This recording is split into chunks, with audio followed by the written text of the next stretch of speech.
Hello and welcome to a special commentary episode of the Jurassic Park Podcast, featuring myself, Brad Jost, and the guys from Jurassic Unicast, James Hawkins and Steve Hurrell. How you guys doing today? Yeah, really good, mate. How are you? Good. Excellent. I am so pumped Looking to forward watch. to it. Yeah, I'm so pumped to watch The Lost World. This is going to be awesome. We do these commentaries, together. We did the Jurassic World one already. That was a lot of fun. And now we're on to The Lost World because it's the 20th anniversary. So we both figured it would be a perfect time to do this a little bit out of order in the sequence of films. But who cares? Yeah, Totally no, love it's Jurassic Park. definitely. And where we've got this, it's a little bit frustrating in some way because we've got the Prince Charles Theatre coming up next month, Oh, where yeah. we get to watch the number 1 and number 2 Mhm. in like in a row. Yeah. And I was going to refrain from watching it until that point, but this opportunity come along, and I was like, "Well, it's a Lost World, you make the most." You can never turn down an opportunity to watch Jurassic Park or Lost World. So Yeah. And it's not like we're sitting there and watching it in detail and sitting there and enjoying it. We're going to be discussing it. So Yeah. and we could probably Yeah. recite the whole film without even watching it anyway. Yeah. I know. Yeah, Just through quotes. I had that problem last night. I was testing out my software or my DVD and all that stuff. So I'm like, let me press play, watch a few minutes. And I sat there for like 20, 30 minutes and watched part of the movie. I'm like, and I'm like repeating all the lines to myself because I don't have the audio hooked up. So I can't hear, so the audio track doesn't interfere with our recording and all Yeah. that. So I have the subtitles on.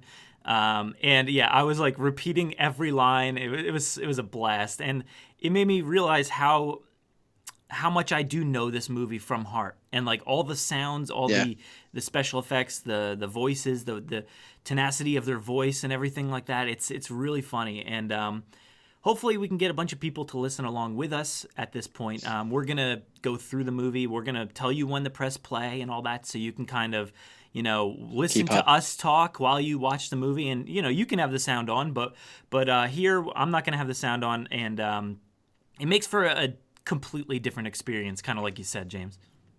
Yeah, it's literally just visually, isn't it? So Yeah, that's good. but yeah. Do you guys have any last thoughts before we get into it? Nope. Only was to say to everybody that we've loaded the DVD up already. Mm-hmm. Myself and I think you, Brad, have not got the Blu-ray, have we? No, Just yeah, Steve's got the Blu-ray. That's like a So the super menu's embarrassing thing to slightly admit. different. My one's the old-fashioned, the ultimate box set where you got the Raptor jumping on the worker village, Mm-hmm. which is pretty cool. But yeah, we've skipped through all that. We've pressed play and we've stopped it just before the Universal logo starts. So if you would like to, get ready now, Yeah. the next 10 seconds, everyone should roughly be up to scratch. I'm using the collector's edition full screen DVD from like 2000 or so, and my menu screen was pretty awesome. It was just the footstep. It looked like it's supposed to be in, I guess, San Diego. It's like a watery footstep, and there's like a siren, like a light on the corner, like from a police car or That's something cool. like that. That's different. So it's I've never it's a seen cool that menu. one, actually. Yeah, it's pretty awesome, and I think like the footstep like vibrates and stuff like that in the water. So it's Nice. a cool little DVD, and it's got all kinds of bonus features. The deleted scenes, the making of, all that stuff. So it's a nice little feature. I don't know why I never upgraded to the Blu-ray just yet, but I'll get there eventually. I've had all A little these... bit of me wished that the menus that I had were just upgraded to the Blu-ray. Mhm. They just literally just upgraded the whole DVD to the Blu-ray.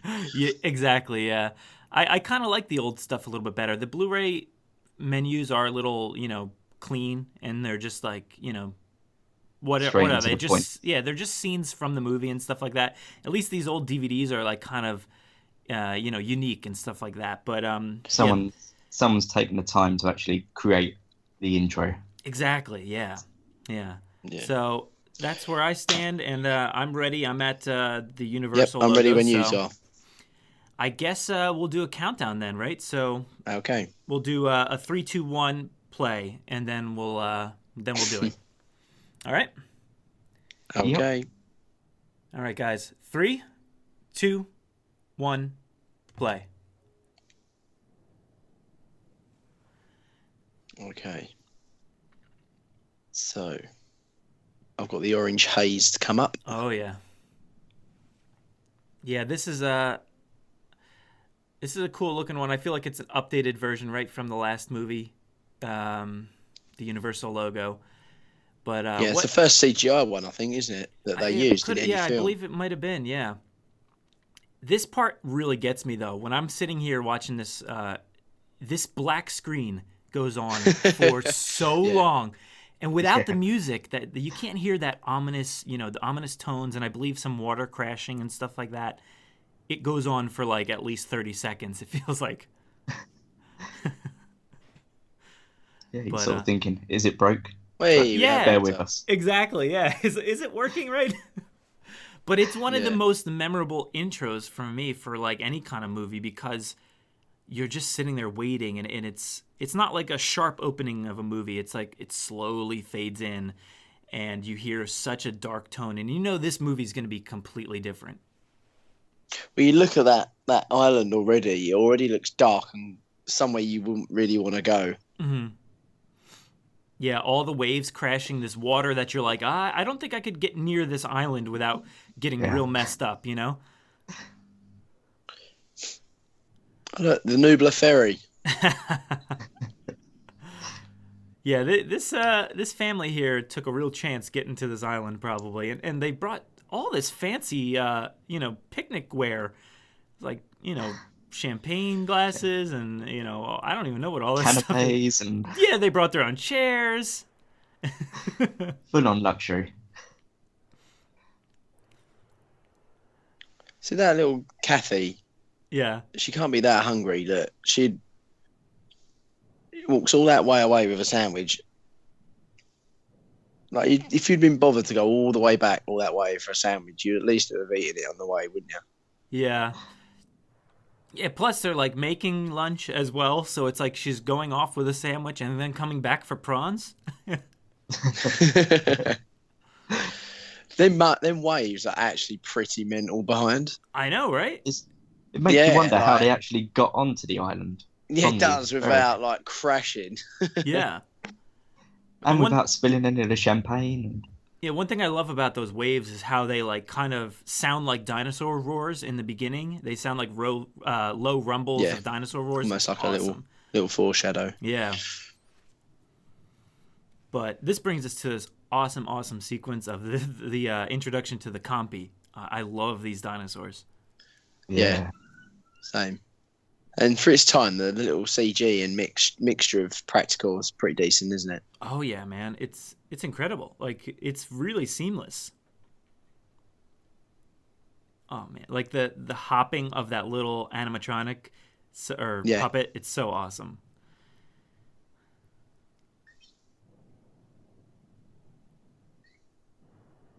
I love how that Compy chews on that little, I don't know what it was, a piece of sandwich or chicken or whatever it was. It was hilarious looking.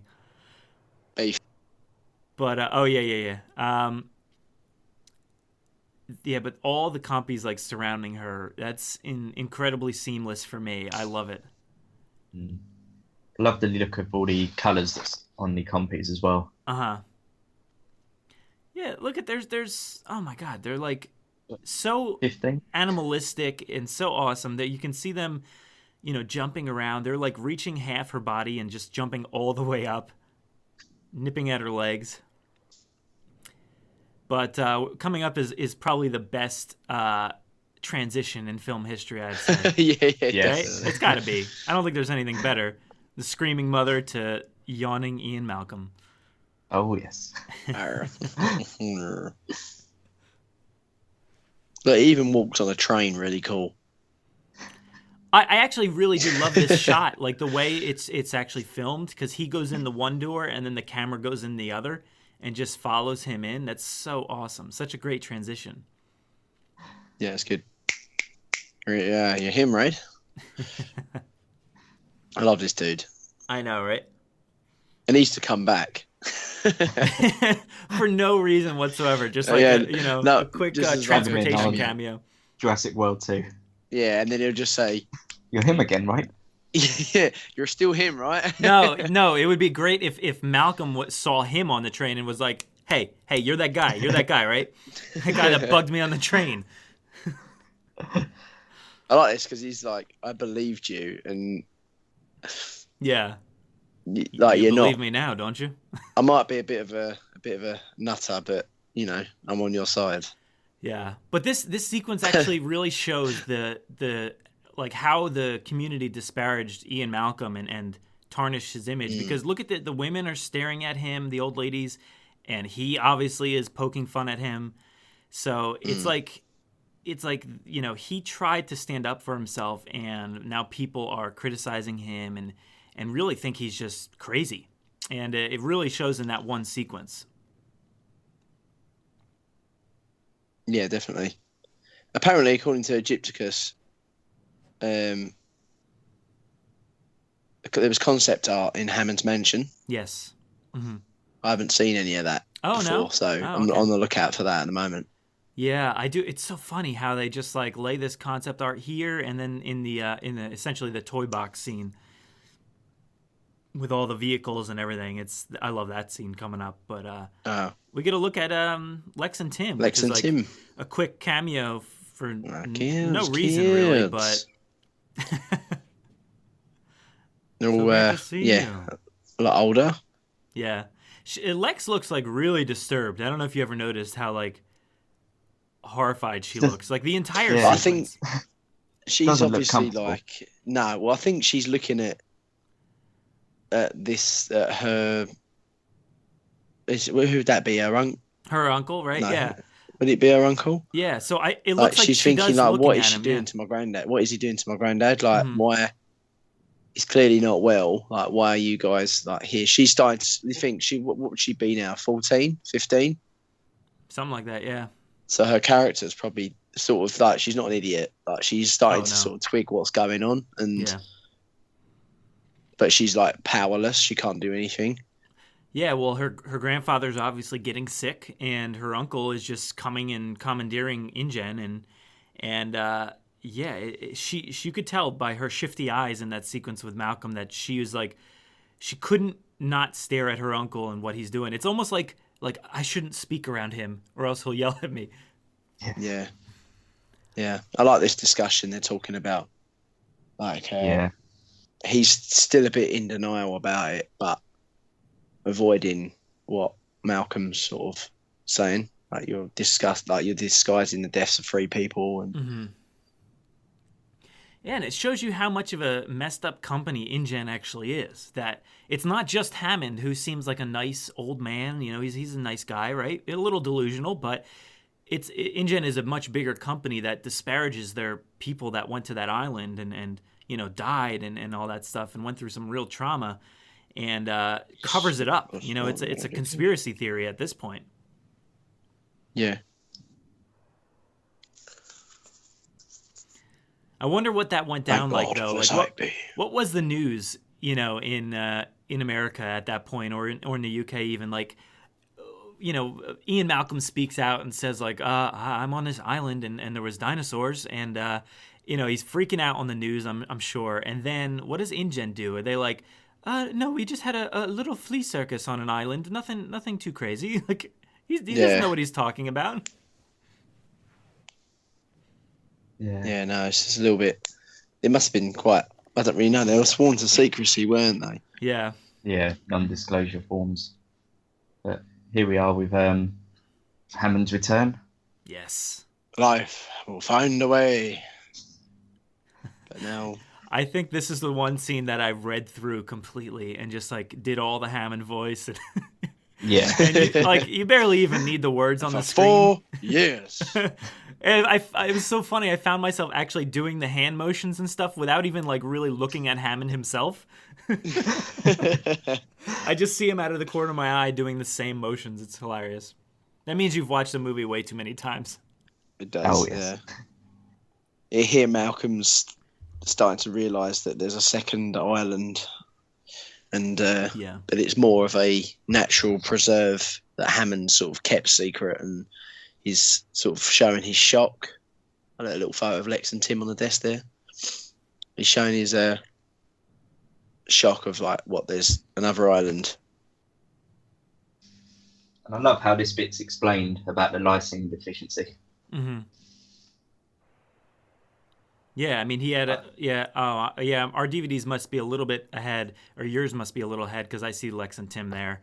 But yeah, I mean, if you just look around this scene, you can see, he's got medical equipment near the bed, so he's obviously not doing too well.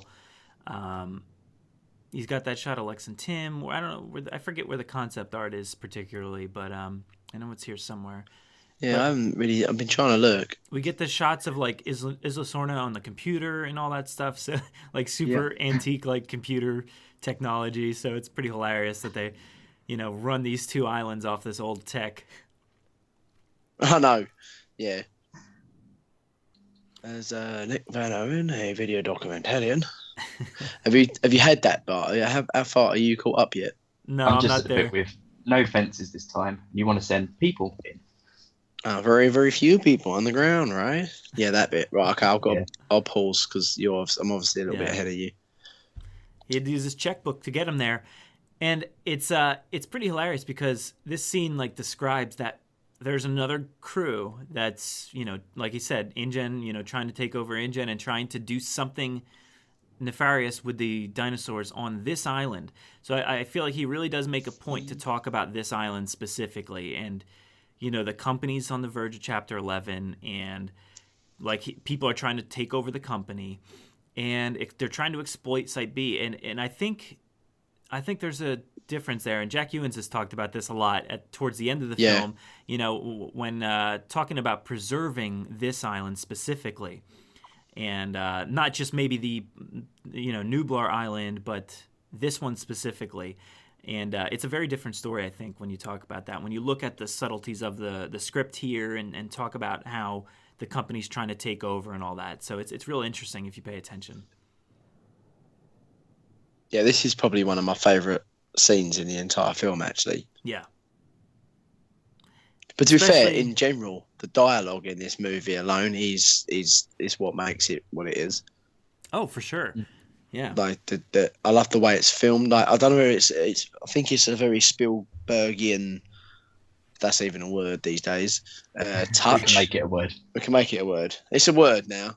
Yeah. Spielbergian touch, really, where he likes. I like the whole, filming several conversations going on at once to make it seem like a very natural environment, rather than like you hear two people talk, then another two people talk related to them two people.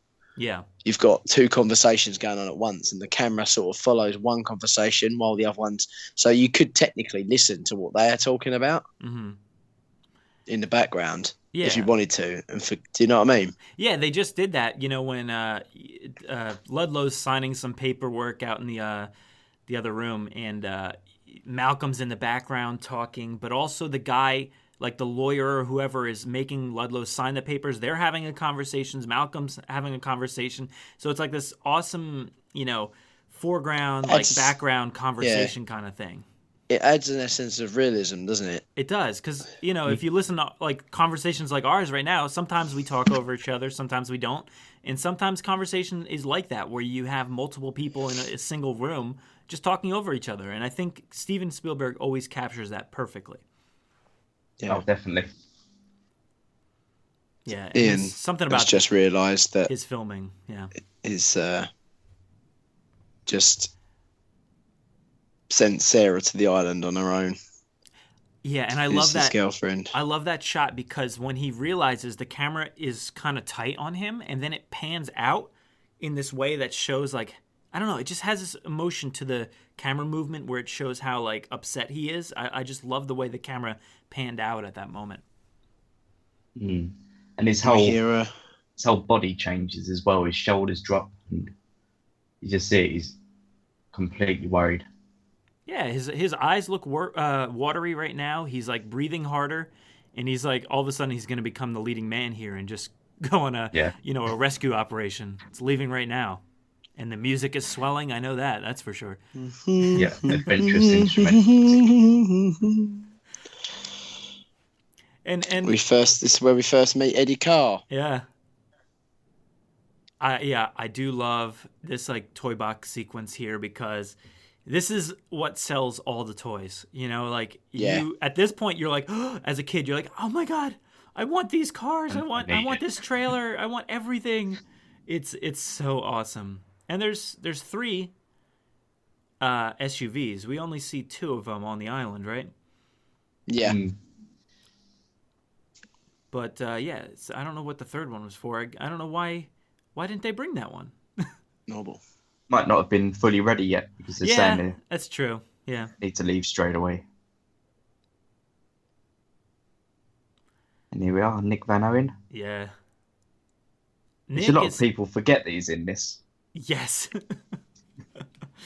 Yeah, it's sort of like how in Jurassic Park, a lot of people are like, "Oh my God, Samuel L. Jackson's in this movie," and then for The Lost World, it's always Vince Vaughn. Like, "Oh my God, Vince Vaughn's in this movie." Yeah. And I have to go back and go, yes, he is. You Yeah, got he's to Kelly yet? Underrated? No, not yet. He's certainly underrated. Why in am I this so series. far ahead? I don't know, you gotta slow down that DVD. Dad. It's just like so many dads on my screen at that moment. Kelly, hi.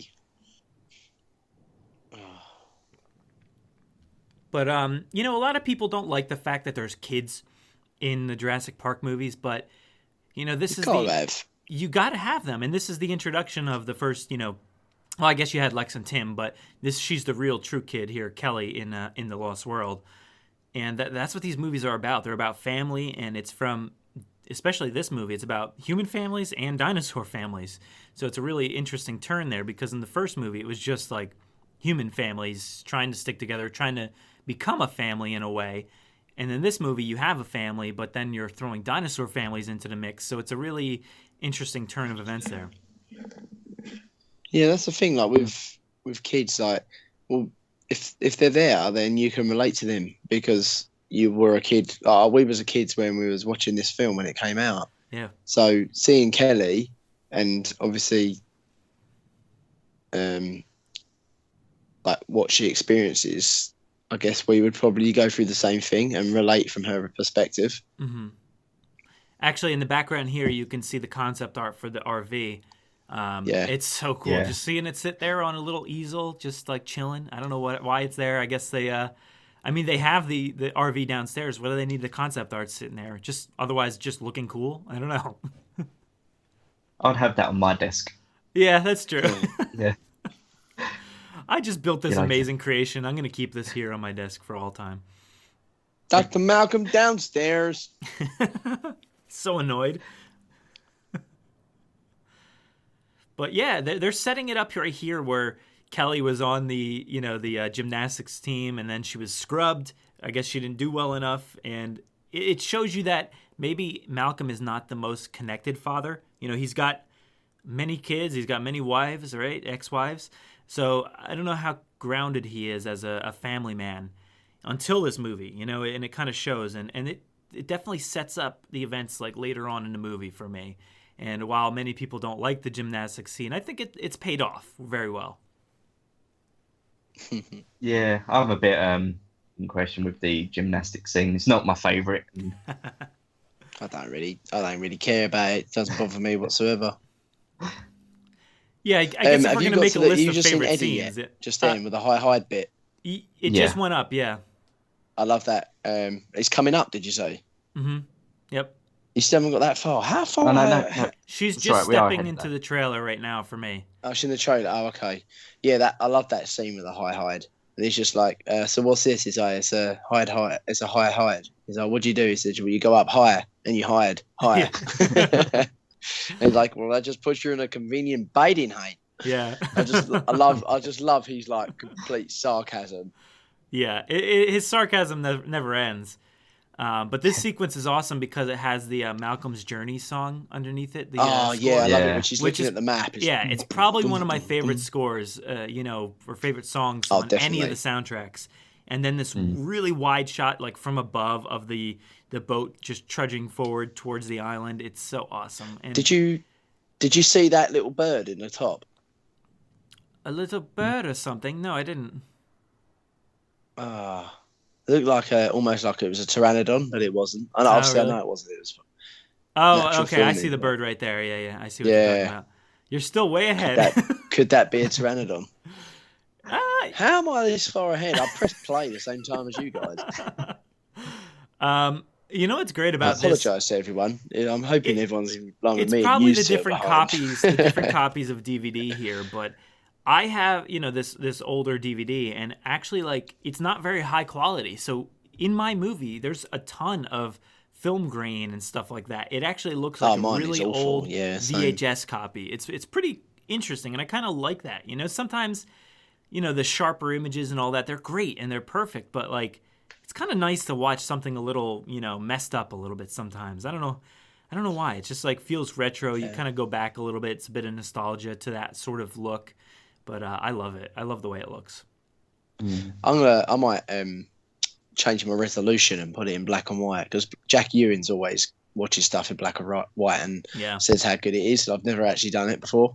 Yeah, that's true. I actually turned mine off black and white because the last thing I'd watched on this TV was a commentary with Jack for Indiana Jones and the Kingdom of the Crystal Skull in black and white. Yeah. So that was a lot of fun, and certainly I think it hypes up and makes that movie way better watching it in black and white.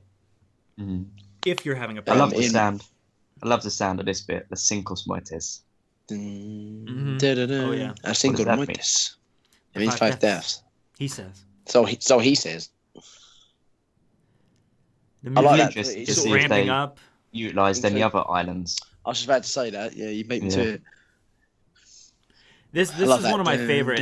When the RV music and the Mercedes are traversing across the land there, it's such an iconic shot. And it's the only shot we get of these things in action, aside from like, one or two scenes later on with the Mercedes, but the RV specifically, like that's it. The rest of the movie, it's just stationary, aside from falling. Yeah. And you see the state-of-the-art equipment they were using, the GPS. Yeah. Oh God. I love. Yeah. The old cell phone in her pack. I love the Sarah Harding. How many Sarahs you think are on this island? That's one of the best like quotes ever. I think has to be. Ian Malcolm is so quippy in this movie. It's perfect. Yeah, I love it because he's just always like he's been there, done it. Like, oh wow, yeah, and that's how it all starts. Yeah, you're laughing now. And we get some dinosaurs here with the Stegosaurus and a little family here. It's more of that family theme coming through. They look pretty good. I don't know, how do they look on the Blu-ray, Steve? Yeah, really clear. Crystal looks really good. Yeah, I love it because they insert like a bit of practical and obviously a lot of CGI here, and like there was that practical like I guess they blew some smoke out of their nose or nostril or steam or whatever. That was cool looking, and then they traverse across the stream too, I guess. But yeah, it's really cool, and I love the way it like bisected with the sun in the background. It looked really awesome. Hey, Sarah Harding. Please don't tell me I'm still ahead. Yep, you're still ahead of me. Oh, how? I paused it about 5 times. Yeah, but you got Sarah yet? Yep, there's Sarah. She's with her Nikon right there, right? Is that what that is? Hey, Nick! Just like makes him fall over this giant tree. You can imagine what was going through his head when she shouted. Oh, God. It must have been horrifying. I mean, they knew she was around somewhere, but yeah. It's funny how relaxed they got a second after seeing her bag ripped apart. And Eddie, or whatever, Nick got so, calm and cool-natured that he just went up and started taking pictures. We've got a family group here. So do you guys, where do you put Sarah Harding on your list here of leading female roles. Do you like her as a character? Yeah. Oh yeah, I think she's great. Really good character. Yeah.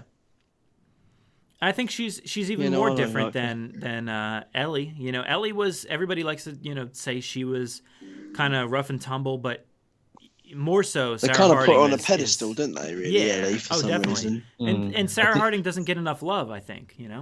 No, absolutely, and she's a bit more. To be fair, you think she's probably the best one, really, in all, because going back to her story. She's on her own. Like, Ellie didn't go to the island on her own. No, and she's the most like, this is what she does. She, especially in the novel, she's like a zoologist. She goes to Africa and studies hyenas. She's been downwind and all, See, if she was put she knows what she's doing. If she was put into Jurassic Park instead of Ellie, she probably would have played a much better character of saying, because Ellie was against it as well, wasn't she? Mm-hmm. Going, you put these on here not knowing what species they are and etc. But if she was in the first film, she probably would have agreed with Hammond. Yeah, I think you're right. And does that make her a flawed character if she has no concern over this island? Or I don't know where that puts her. It's an interesting question. So that's what I miss about. As much as I know that that's an animatronic, like looking at it, it's a bit stiff. But the Stegosaurus, baby. But you can see something in its eye, its giant black eye. Like, it just, you feel for this character. This, what do they call it? Her name's Claire, isn't it? The way she's, she cannot touch. That bit where she's like prodding it and that. She sees you can see. If that was CGI, she wouldn't be able to touch it. Yeah, but also, they'd use like a prop, wouldn't they? And then green screen over it. Yeah. That's what they do to get. That's how they did the Raptors in the last film with the. It doesn't always look great. Hoskins was, but it's just her reaction to it because it was moving and like she looked completely natural then. Yeah. Do you guys see how horrible? Wait, I gotta interrupt. Do you see how horrible Nick Van Owen is at shooting video? By the way. Yeah. He's got this old camera in his hand and he's like jostling it around and not pointing it at anything. It's like pointing at the ground and he's hitting a bunch of buttons, not looking at what he's shooting. He's the worst documentarian I've ever seen.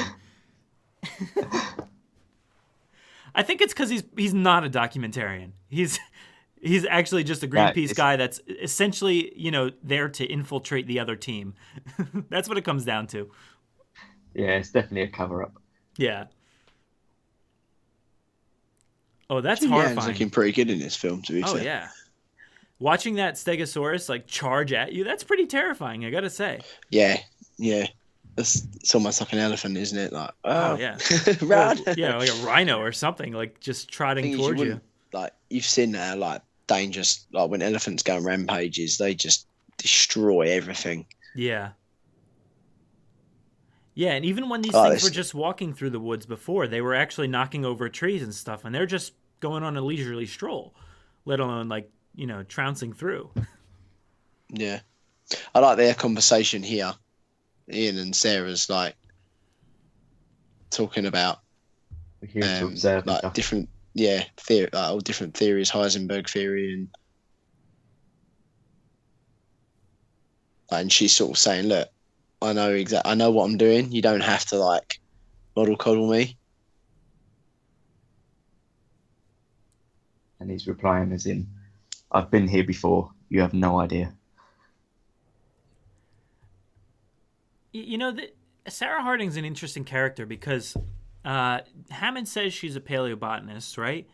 She just says that she scratches around in rock and bone, so she's a paleontologist too. And she is obviously a documentarian because she's out here by herself, trying to capture these dinosaurs. What is she? She's just a jack of all trades, I guess. Yeah, she's a Tomb Raider. She's like Lara Croft. Yeah. She knows so much about dinosaurs as well. It's very interesting. Well, I think he does say we have a paleontologist, and I was hoping that you might be the fourth. Oh, did it say paleontologist? So I do think that's right. Yeah, maybe I messed that up. I think she's a paleontologist. but she must just study a different area of it, because paleontology obviously is such a big, wide scale. You've got like the people that, you know, dig, you got the ones that sort of dissect, the ones that do like hemoglobin, all that sort of side of it. Like they all have their specific areas, don't they? Yeah, I guess so. Maybe she's in the field quite a lot, and like she even says, "I'm sick of digging up bones, and I'm just sick of it, man." I'm sick of it. That's why she's gone out there, because she can see these things in the flesh, and you know, make her own assumptions and opinions. And this scene here with Kelly is sort of showing Ian Malcolm's personality in her, sort of like the stubbornness and doing her own thing. Yeah. He's very like that. It's showing how like he is sort of like Grant in this movie. He has no, you know, affinity for technology. Yeah. You gotta love it. Okay. This is the whole conversation thing I was talking about.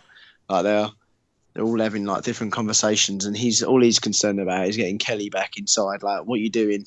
Yeah. Why are you here? I'm furious. Yeah, when you have the subtitles on, it's impossible to follow. Yeah. Which side would you be on? Would you be on with Malcolm wanting to get out of there? Or would you be with Sarah wanting to see more at this point? I think both. I'd be with his experience. I'd say I'll be with him, but to the unknown, I would want to be with Sarah, because seeing them in the natural environment is, you know, you can't get much better, can you? Yeah. Well, I think having Kelly there makes a big difference. You know, if you had a child there, you'd probably be, you know, calling whoever you could to try to get off the island as fast as you could. Yeah. And that makes a big difference, having the kid there. But I would love to be like Sarah and want to explore more and see more. But I think I'd understand that this is dangerous. I've seen enough Jurassic Park movies to know that, you know, it's not going to end well. I like that. She's just like, why can't you actually be there when you say you were like your dinner? He's like, this is a slightly different situation. How long was this trip, by the way? There's a lot of candy. Was she prepared for? Why was she prepared for so much like candy? Like, yeah, where did she get all that from? And she bought There's no way that they box, bought candy. fruit. No, they didn't bring. Like, imagine like Ian's like, I gotta pack a lot of candy for this trip. I'm gonna be a little anxious. I need some you know, candy and cereal. He's such a typical, like, you know, dad that says one thing and contradicts himself. No, don't go out there.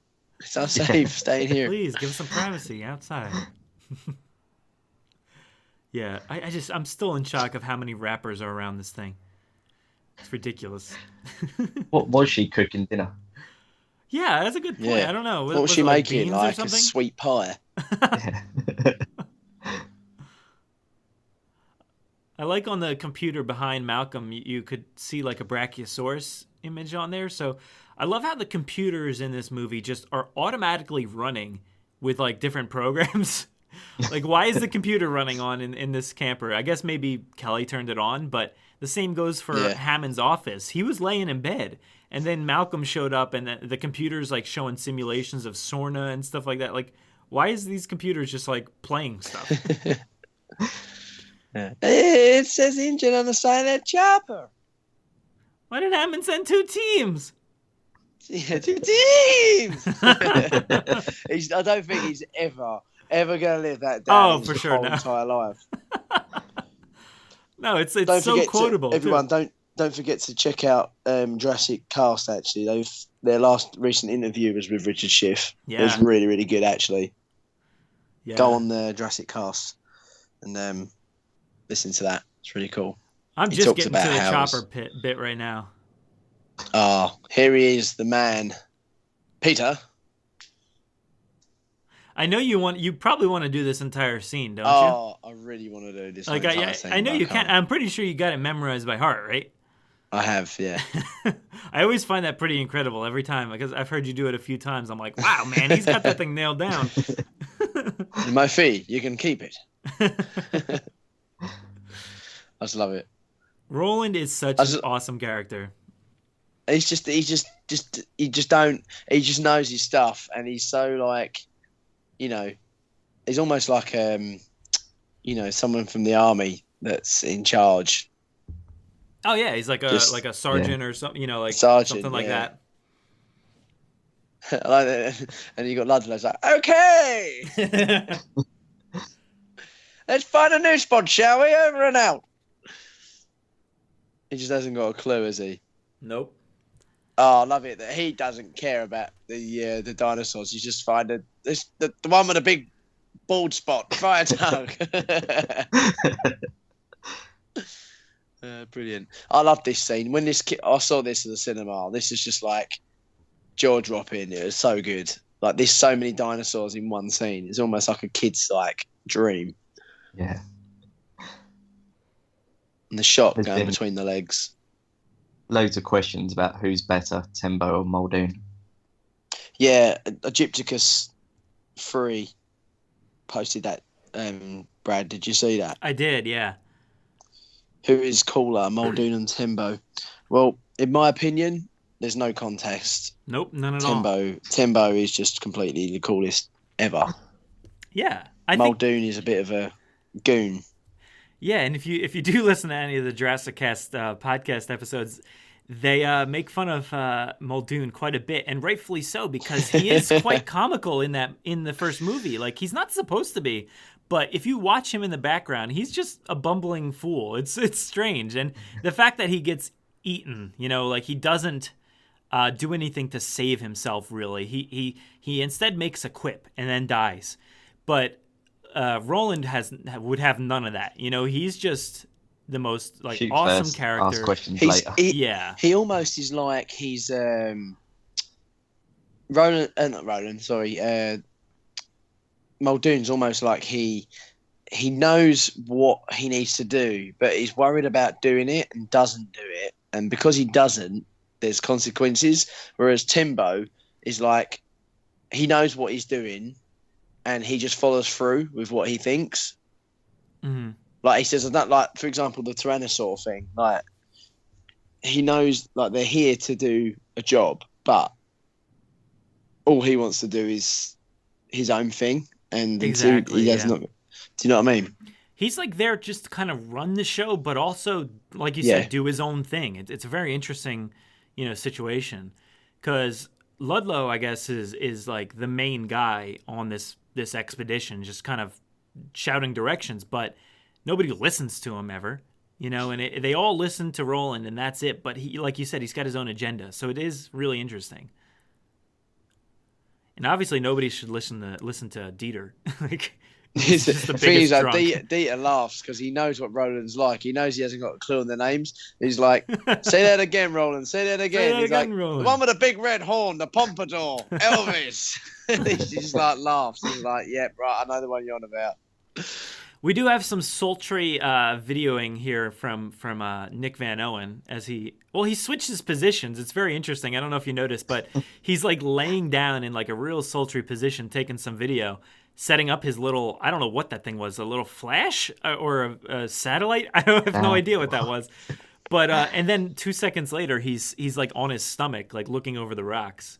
So that's a funny little thing there. But yeah, this entire sequence with all, and I think that's the point, is they all look like toys, like you said, and this movie is just making you buy toys. It's funny that you don't look at that as a kid per se. You don't really look at that movie and say this is about buying toys, but as you get older, you're like, wow, they really want me to buy this vehicle that has a extended cab on it where the guy comes out on the side. They made that into a toy. You could buy the Carter motorcycle set. One of my favorite action figures is the Dieter Stark and the Roland Tembo, but they look, or at least the originals look nothing like those characters. The second version of the Roland character actually looks quite like him. It's pretty interesting how much it looks like him. Probably the best likeness, I think, on any of the toys. Yeah. Oh, but the poor Parasaurolophus just getting thrown to the ground. It's really sad. Yeah. I like that scene, though. I mean, it's really cleverly done. And to be fair, the guys that get thrown up in the air, the CG guys, they look, they don't look too bad either, do they? They're quite realistic when they did it. Yeah. Yeah, I think I've had to pause mine because I had that scene about a minute ago. So I don't know how far I don't know whether they're it's just differently looking. filmed. They're just. Robert Burke is going into the woods right now and checking out what they're looking at. The footprint. Yeah, they're just at the footprint now. Yeah. Like, me and Steve are Jim. right on, man. We're hitting the mark I today. think spot on. Roland. He's just like checking out his sight lines and all that with his shotgun or whatever this is. I don't know much about guns. Right. To collect my got Robert fees, Mr. Burke Ludlow. just To about collect to my see a fees. compy, so I'm gonna have to. Collect my feed, Ludlow. Collect Yeah. my feed.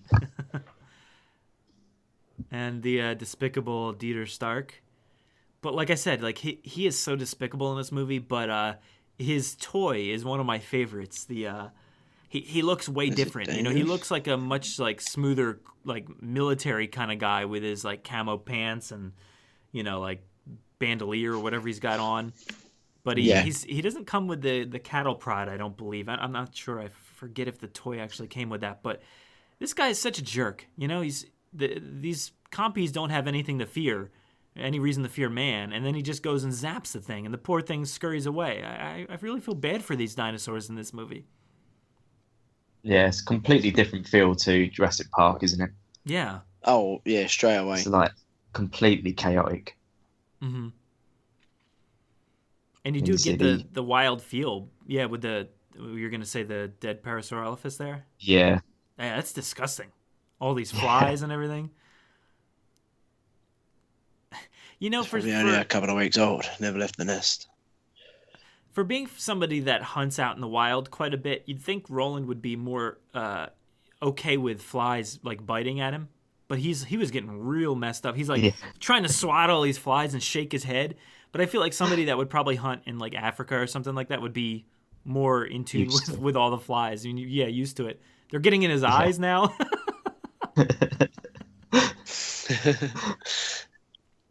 We used to take the flies out of it. It looked quite funny because like, both of them like having little flinches.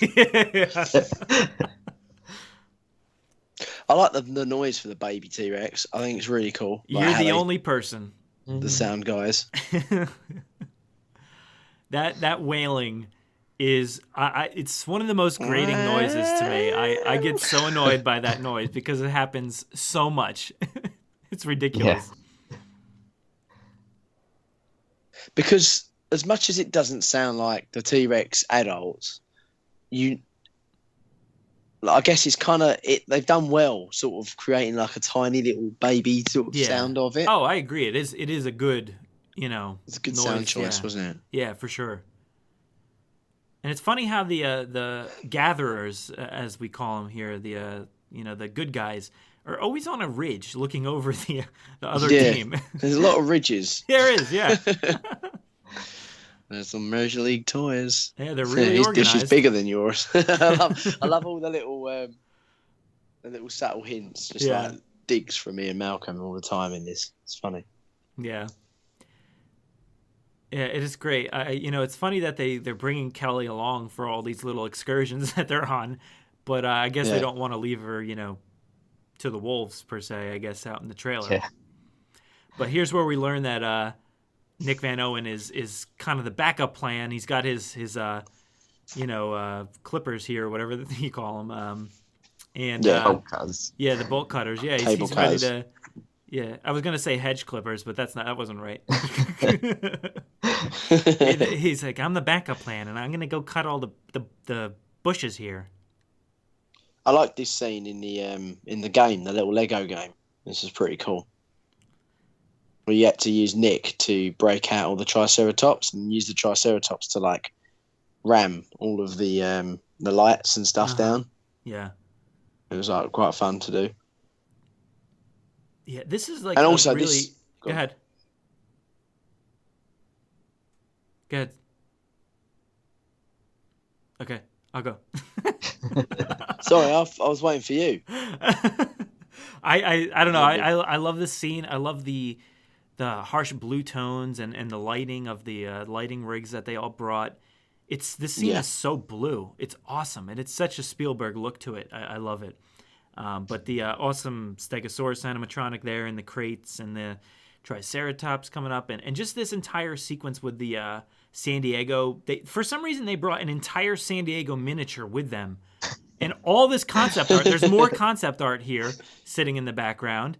They had helicopters worth of like vehicles and obviously these crates to hold all the dinosaurs, but also for miniatures that they could shoot like a special that they're satellite feeding all the way to San Diego or wherever.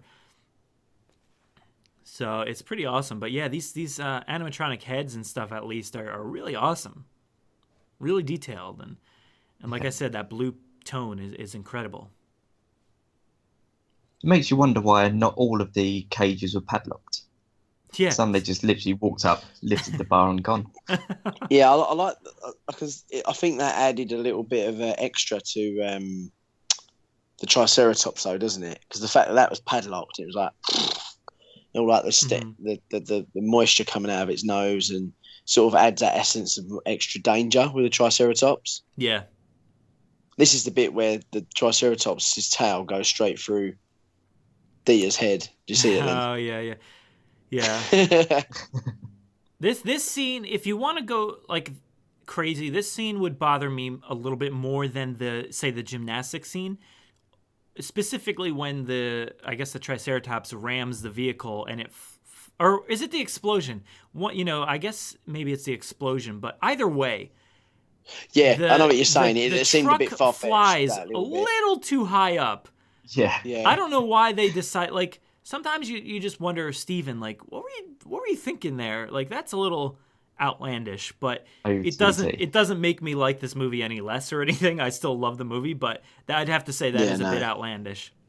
Is that a bottle of scotch? Yeah. And do you know what? Like there was a deleted scene where I think RJ or someone falls onto the baby's leg that breaks it. Was it? Or it's behind the scenes. Was it Ludlow or I think it was Ludlow. Or Ludlow. Ludlow might have done it. Sorry, yeah. I can't remember which one it was. And it kind of would have made sense of why the baby's leg's all of a sudden broken, but yeah, I mean, I get it. It doesn't need any kind of context for me. Like, you see Roland and Ajay like looking at the baby Rex, and then a minute later you see it like pinned to the ground. So I would just assume they somehow captured it and broke its leg and incapacitated it to pin it down. So I don't really need too much more context than that. That's proper cruel, isn't it? If that was the case, like, oh, totally, to do that to something, that's awful. Yeah, well, the gatherers might have just killed a bunch of people anyway, so because we're not alone on this island, like they just let loose a bunch of dinosaurs on their camp, potentially killing everybody. It's true. And how do you guys like that heroic pose that Malcolm just did inside the RV? He like struts through the door and then just like does like a Superman pose. It's pretty ridiculous. Where's the radio? Give me that radio.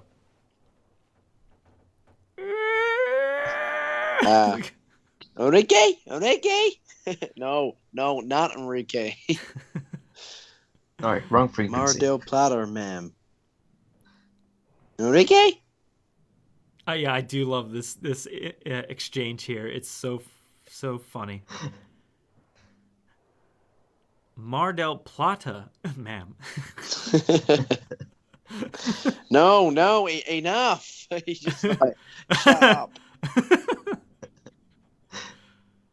But yeah, it all of a sudden turns pretty bad here, and we get a lot of the typical Jurassic Park look that you're always looking for, is that rain.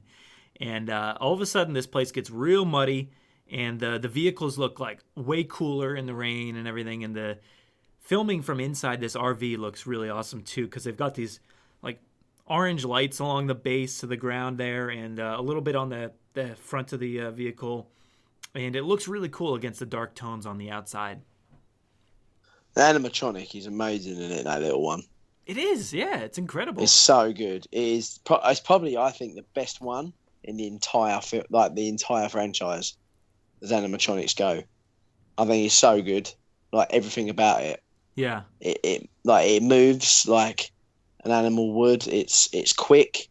It's fast. Like, its movements are quick, and like when it tries to snap here, like on the muzzle, and like it's where it's trying to fight him. Its back's like sort of, arching where it's trying to fight his muzzling. Yeah. Like everything about it, I just think is really, really clever. Yeah, and I do love that shot when he's trying to muzzle it, and just before that even, like they're trying to focus on the characters in the background, but the camera is like literally right behind the head of the Rex. It's such an odd filming position, but it's so awesome. It's so like artsy looking. Yeah, it's fantastic. And ultrasound as well. Why though? Why is there an ultrasound equipment? Like, why is that on here? Is this for the animals? Because they obviously have like a table here and the ultrasound equipment. Like, is this for dinosaurs, or is this for like if any of the humans broke a leg? Like, what is this for?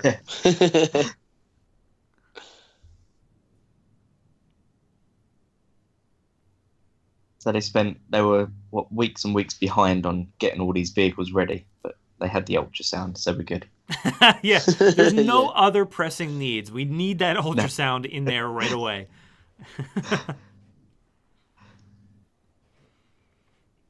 As long as we've got the ultrasound, we can go. We got it ready? Yeah, let's go. Now they're going up high in the high hide, which is such a toy. Again, it's just like toy after toy in this movie. Like the baby T-Rex, even the high hide. This movie is just begging for you to do all these little things with your toys, and it's so funny. Like I said, you just don't think about that per se as a kid, but then you realize, wow, it really is about selling stuff. And actually, look, on the high hide, there's a camera, or there's several cameras. It looks like 4 cameras. I don't think my high hide had cameras on the toy, but this is pretty. I like this. Like, what are they thinking? Like, what is going through their minds as they're preparing this equipment? He's got 4 cameras on this thing. It's just to look out into the trees? Like, I don't know. Because up that high... First off, how are they that high in the sky? They're above all the trees. Yeah, I don't understand. Like, there's one tree, apparently, that's, like, super high. I don't get it. And what are those cameras focusing on? And here again, look, there's different dinosaurs just playing on the screen in the RV. For what reason? Yeah. And I got to imagine, or like wonder, how much did Ian hurt his legs even more when he jumps down this high hide? Like, that's a good... that looks like it's at least like 1,000 feet up. Yeah. It does it pretty high, doesn't it? It does. It's ridiculous.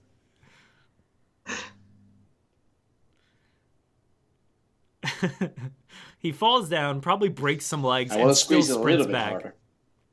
But you never keep your word. And he doesn't answer. He just runs. He just floats down. Oh, God.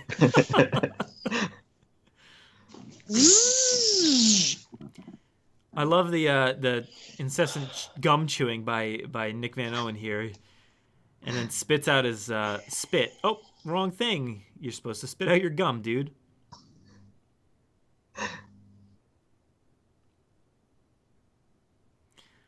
Oh, this poor baby Rex. I love the bit when the T-Rex is like when they sort of appear and the trees start going. Yeah. The birds fly away and everything. It's like, ooh, what's coming? Like the 2 up in the high hide have no clue really, but as a viewer, like there's a Rex coming, and then you realize, well, not just one Rex, 2.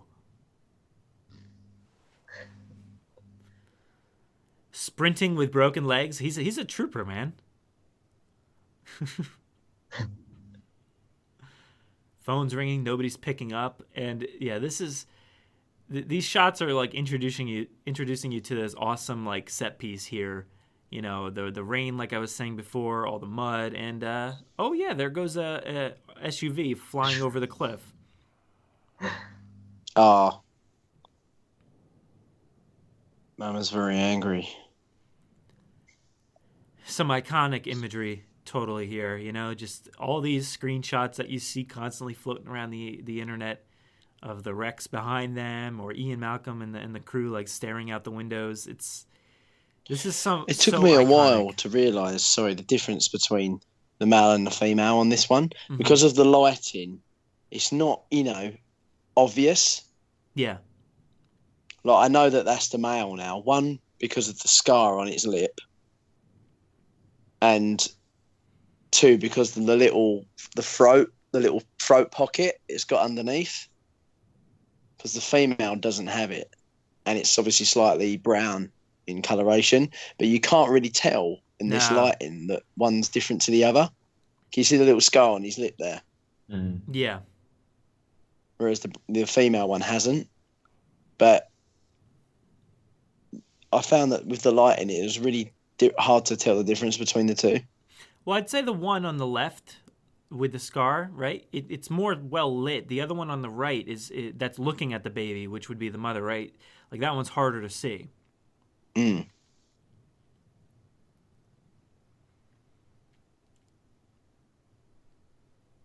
I love that baby T-Rex. It is so good. Mm-hmm. I like that bit where they said they're not hunting. Yeah. They're trying to find him. Hunting, Ian. This is hunting behavior. Yeah, it's continuing the trend that we were talking about earlier with the family instinct here. It's so funny how low those T-Rexes are walking right now, just to see.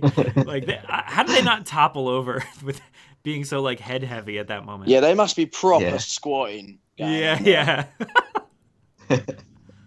So we got 1,000-foot high hide. And a squatting T-Rex. Two squatting T-Rexes. Yeah. This baby must have no problem walking away with a broken leg, so that thing's good. Yeah. Was but a flesh wound. They're going back to the jungle, so that's good, I guess. I mean, obviously they're leaving, right? Yeah. They have no vengeance to seek on the gatherers. They've got no reason to come attack them. Yeah. But it's funny because it's showing you that dinosaurs are a little bit vindictive, I guess. Like they need a little bit of retribution for stealing the kid, even though the dinosaur has no clue that they, actually fixed the dinosaur and helped it out, and now its leg will heal properly. And potentially go on to die in Jurassic Park 3, as a lot of people assume. I know. I hate that. I just like how they just annoys me. They obviously did that and got the baby T-Rex, back safe, and now they're coming back for revenge. Yeah, that was a quick turnaround. And for the dinosaurs and for the RV, apparently, because now the RV is upside down and they're pushing it. You don't see any of the pushing or anything. You just see the RV, going across the ground, going closer to the cliff. Yeah, that's pretty terrifying. Oh, God. Pushing against the door. I'm so confused by this door, by the way, because did they switch sides? Are they in the other side of the RV now? Oh, he steps on his hand. No, I just... No, yeah, because, they're pushing, and the window is high. I'm very confused by that. I feel like the window would be lower or something. I don't know. But... I'm confused, but I love this scene. The intenseness of this scene is amazing. Uh-huh. But why would you have a panel of glass at the back before the door? Well, yeah, that's a good question. I mean, I don't know. I mean, I don't know if it was a door per se. Is it? Would you think, or because it looked like some sort of panel that would maybe fall down so you could kind of go in and out of the back. Kind of like a ramp almost that you would unlatch and put down. But I don't know. Yeah, that panel just falls off and there's just a giant thing of glass. I mean, my family owned an RV before, not anything this big, obviously, but the back window, it was just a big back window, sort of like that. So I get their concept there, but I don't know what that hinged door was. But this is terrifying. Watching her on that glass, I still get chills and get freaked out every time I see this because it's just that fear of heights that gets to you. If you were in that situation over a cliff and you see all this glass underneath you, that's pretty terrifying. Yeah, the suspense in this bit is just brilliant. Yeah. I like how the RV's no longer being pushed over the cliff while she's waiting. Yeah, I guess they got what they wanted, like Yeah. that's it. But what are they doing right now while Eddie is obviously driving over at the moment, but Yeah. the Rex is just standing around or what? Like, no. Just watching. I guess they left. They must have left for a little bit and then came back again because they show up later. Yeah. So I don't know. Yeah, why do they keep leaving and coming back? Are they just checking on the baby? Yeah. Your lucky pack. Maybe they are. Yeah. Maybe Wasn't put the the- Rex. High Yeah, 'cause- connected to the winch on the front of the car. I would have assumed so, but Yeah. who knows? Now that I don't know He's anymore. So in that time, he's disconnected the hide. He must the have put rain. it to a tree or some sort, and like I could just imagine him disconnecting it and holding the hide by hand, like holding that Yeah. rope and like straddling it to the tree and stuff. Doing a Dennis Nedry. Yeah. Trying to get it around the tree. Exactly. I'll put Oh, I that love thing this here line. and this thing there. Anything else? Yeah, free double cheeseburgers. He has to get his hands all cut up here, right? When he's getting know, it. Oh sure, God, he he's putting must it do. all over the glass.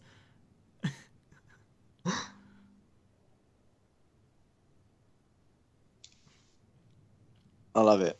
There's just Yeah. no matter, even if like they're in the situation they're in, Ian Malcolm is still like sarcastic.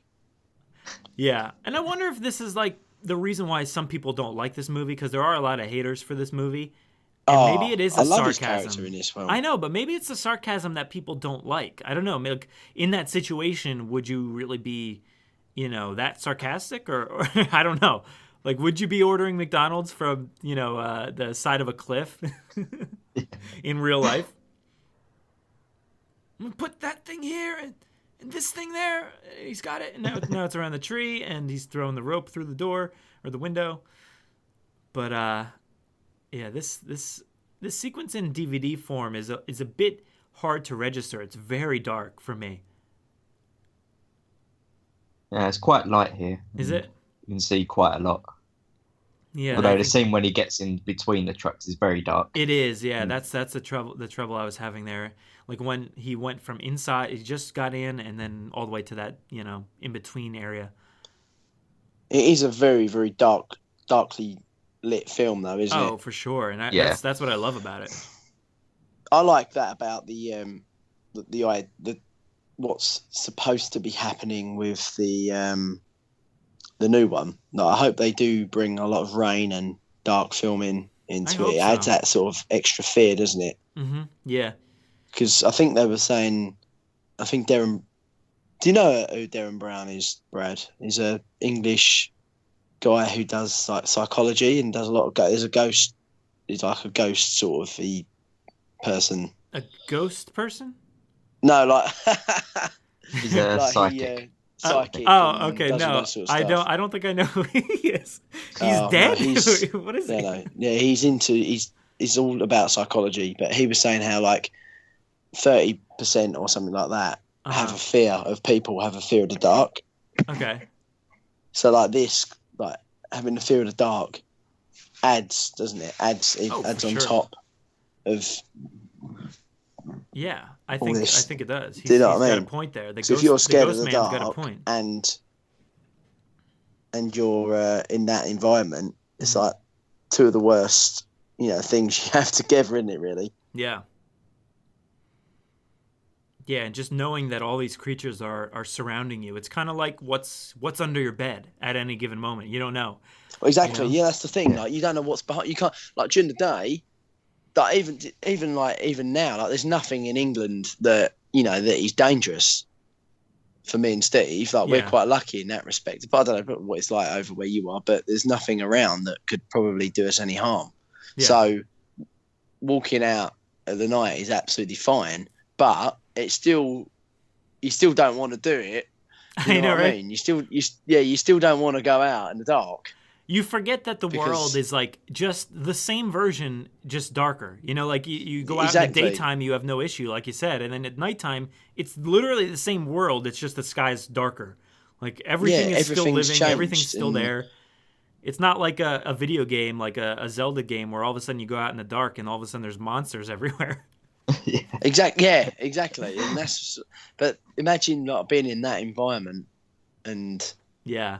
you know, Yeah. you don't know what's behind the bushes, do you? And They haven't seemed too concerned yet, though, this entire time. Like, think of that scene where they were overlooking the guy, the hunters, while they were at their camp on the ledge, on the on the ridge there, and it was nighttime, and they were overlooking them, and they didn't care. They didn't care that there could be a raptor anywhere. Even Ian Malcolm seemed pretty calm about it. Yeah. But here come the T-Rexes now. This is a pretty upsetting sequence here. First off, Mercedes is trying to sell a good car here, and it's about to get ripped to shreds. How inconsiderate! And, it worked because my mom actually bought one. So. Oh, there you go. Oh, this bit of the net on his gun really frustrated me. Yeah. Come on. I know, right? Like he could have been safe and sound. He could have helped him out. The best death scene, I think, of everything. Oh, it has to be. brutal. Yeah. It's proper brutal. It is. I love so how his brutal. character though just never gives up. He's constantly foot on the accelerator trying to reverse, and It just shows you how good of a guy he is. He's a good-hearted guy. He's trying to save his friends while potentially fighting off these Rexes, and he's getting tossed in the air right now. Oh God. There's no blood or anything, but Jesus, that's brutal. you just know. That is so brutal. I love the chomp down after as well. Yeah, everybody criticizes the Zara scene in Jurassic World being like brutal for no reason, but and her not deserving it. But I don't think Eddie did anything to deserve that death, did he? Oh, definitely not. Like he's just being a nice guy. I don't actually particularly think Zara's death is brutal. I just because I don't think she would realise what's going on. Like, I think the worst part of her death was being drowned by the pteranodons. Yeah, that's because that's something that she had no power over. Mm-hmm. Like, she was getting dunked and dunked and dunked and carried and pecked at and stabbed, and you think all that's going on. She's trying to fight that off, but the bit where the Mosasaurus comes out and chomps, like she's not feeling any pain from that. She's just all of a sudden on a ledge. Really? Yeah. Just a giant tongue. She probably just doesn't feel the pain until obviously she gets sort of swallowed down and then she'll probably drown. Yeah. If anything, probably drown and suffocate. But that side of her death, like, it's not like you're being chomped on by a T-Rex and you can feel the teeth stabbing you through the abdomen, is it? Do you know what I mean? You're being ripped away from your vehicle, thrown in the air, and chomped in half. That's really messed up. That's a really lot more brutal. And like I said, there's no blood, but it's still insanely brutal. Yeah. And I don't know about you guys, but I honestly think if I was on a cliff with a rope, I don't think I could get up. I'm not good at climbing a rope. I would not. And I'm especially not good when it's soaking wet. Like, how did they do that? They're superheroes. Yeah. I would struggle with a ladder. Hanging over that cliff edge. I mean, I guess it helps that the cliff is there, so maybe they can hold it and kind of use their feet and kind of walk up. But it still would be very difficult in the rain. Yeah. Yeah. And especially when, who was it that slipped and they all slipped down a few feet? Yeah, I think Sarah slipped or something, right? Yeah. I would have been gone.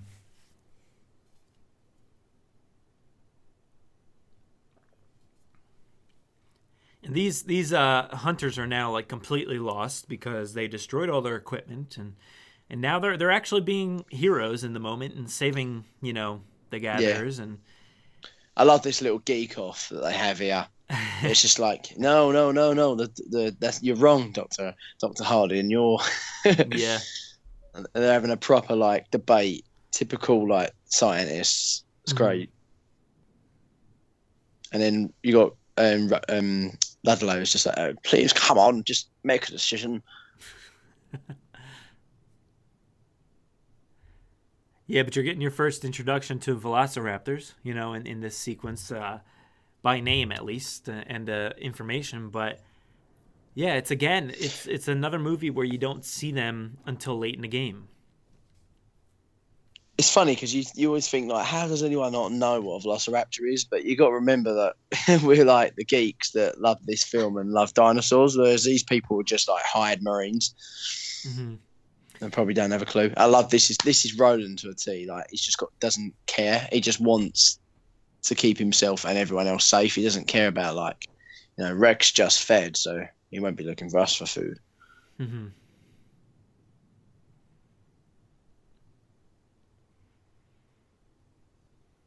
Yeah, this Roland is hitting all his marks for here and in the coming scenes. Yeah, you're breaking our hearts. Like he's so intense.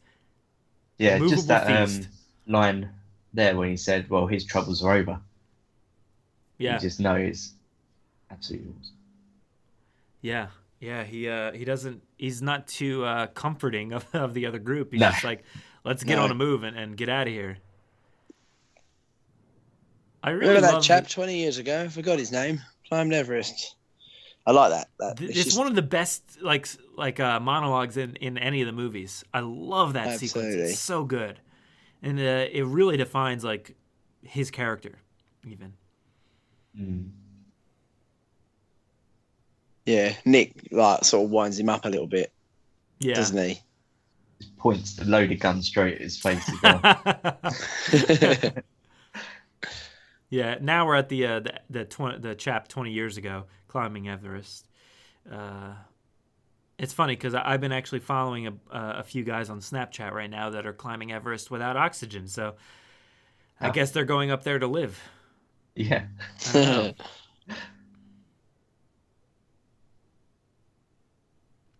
It's just, this is great because it's like conversation to conversation. It's just kind of moving along with the group and following different people. And now, Malcolm's talking with Ludlow and really disparaging him, which is awesome.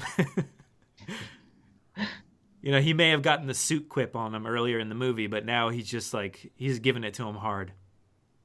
It's the worst idea in a long, sad history of bad ideas. And I'm going to be there when you learn that. Yeah, I did I'm love hoping that sort of rubs off on the new one. Yeah, right. Like, who is Malcolm at the point when we see him in the 5th movie now? Like, who is he? Like, he's been through even more now, and he changed so drastically from the first movie to this movie. So I wonder how he's changed since. Yeah, we was all having a little bit of a laugh, Steve, weren't we? We was talking about I'd love to have him on his own. Like in his own little shack, a bit like Owen, like a proper little bachelor, like off his nut a little bit. Yeah. Like a mad scientist. Right, this bit here with the blood on the shirt. I like how it was torrential rain, and all of their clothes are pure dry, but yet the blood is still soaking wet. Yeah, I was just thinking that same thing. It makes zero sense. And that blood was like super glossy on that leaf. It was just like really soaked. Yeah, like a fresh bit. Feel fresh wound. See that this annoyed me as well. Like I could see he's desperate for the loot, but why would you go like miles away? Like he's a good 50 meters away, isn't he? Like men just go to a toilet. In a urinal next to each other, generally. He literally just had to go behind that you one tree. You literally just behind that tree, don't you? Yeah. Unless he's looking for a certain leaf. All those leaves aren't very good for wiping. Yeah, why is he going so far? Like, I never actually thought about that. You could just pick a compy up and just wipe his sack. I mean, what is he about to do? Is he? I don't know what portion he's gonna take care of at the moment, because he's taking off his vest. He was about to undo his pants. So I don't know. He really had to go. Yeah, when you gotta go, you gotta go. It just shows that going to the bathroom in Jurassic Park movies does not work out for people. No, just hold it. Yeah, just hold it. Yeah, most movies you actually watch through, you're like, not a single person went to the bathroom in this movie. But Jurassic Park movies, you're like, wow, there's constantly pee being mentioned or something, like whether it's T-Rex pee or going to the ladies' room. Oh dear. Actually, yeah. Was there any bathroom mentions in Jurassic World? I don't think so. I'm just trying to think.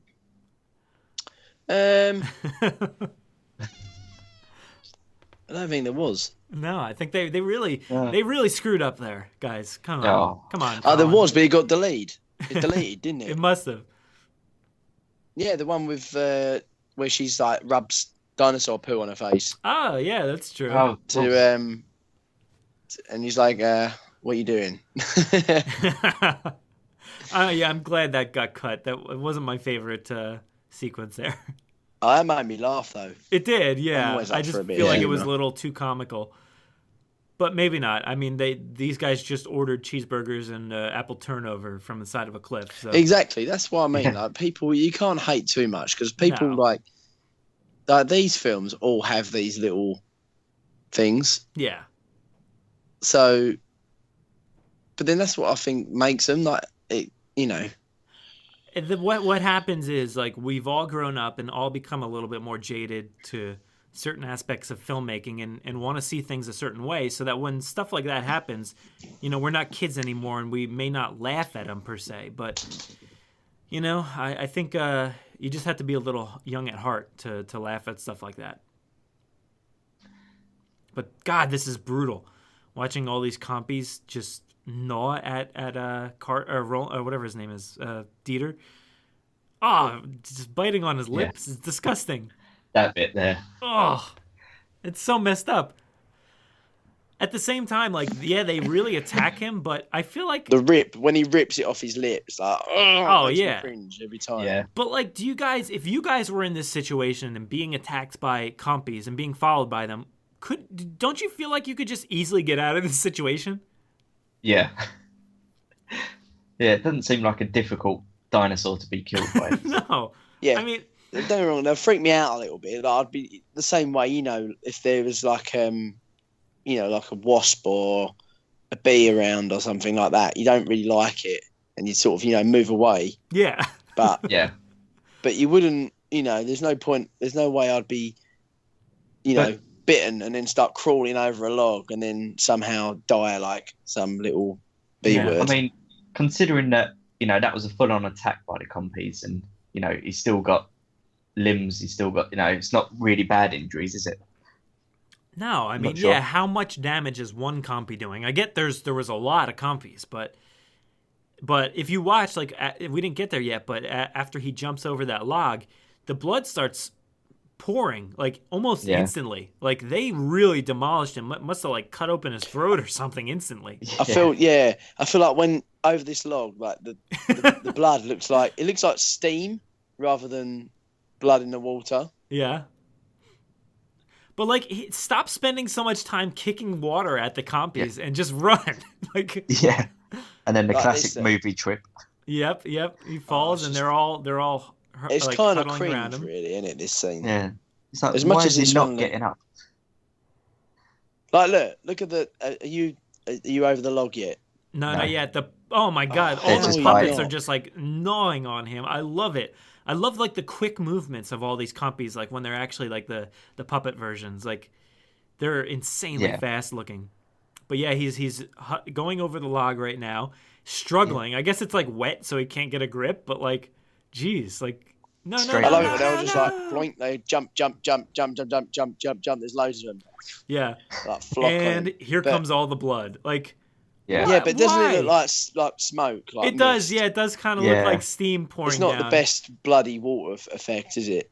No, I guess That not. one. I wonder if It that was always added. annoyed me. It must have been added digitally, maybe. Maybe it wasn't real, like, food coloring or anything. I don't know. Yeah, see how much of it that surely that can't be difficult just to pour a bit of blood in the actual water. Yeah. Considering it was hidden as well. Yeah.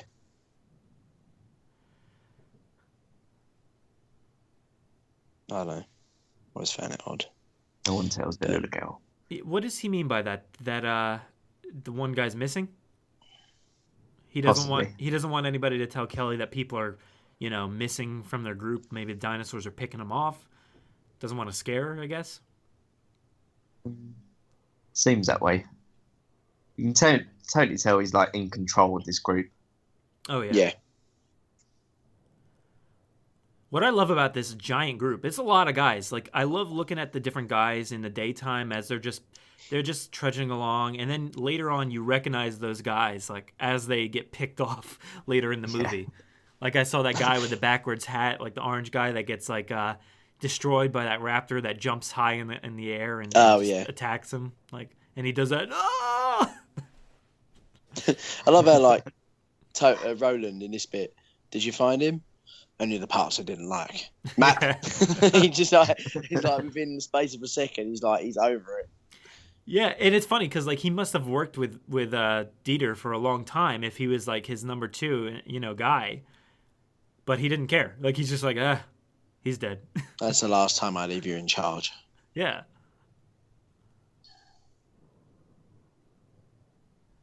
He obviously has worked with him for a lot, but he's probably run his patience with him. He puts up with him more than he actually wants him there. Yeah. And I think with RJ, I think it's a real genuine close friend of his. Oh, for sure, yeah. I love this. This is what we need back. Ripples. I wouldn't know. I'm not there yet. Is there ripples in this movie? Oh, really?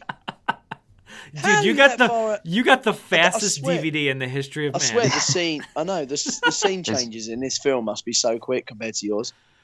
I'm looking at Julianne Moore's head. You must have the edited down version. Have you got it on 1.5 times speed? No, I haven't. It is like that though, isn't it? Yeah. I'm seeing some we've ripples got now. Malcolm walking backwards, and then ripples. Yeah, there's her face for me. Right, I've got her face. Good, we're on the same now. Thumping. Now. There's a bit of thumping going on. Yeah, the ripples are that's what we haven't, we didn't get that, did we, in the last film? And I think, from what I can recall, in the Jurassic Park 3, we only had it in the opening credits. Yeah, Yeah, and don't I forget guess we have so, the yeah. Ninja Spinosaurus. Yeah, Yeah, the Ninja Spino. I love the fear that's on Malcolm as he knows that noise. And he's just in the middle of everybody, like, freaking out, like, oh, God, where do I go? What do I do? How do I save everybody? And Sarah's like, I got to hide this candy. Yeah. I remember I was cacking it in the cinema at this point. You didn't see this at cinema, did you, Steve? No. See, we was only, what would we have been? 10, 11? 10. 7? Yeah, 10, right around there.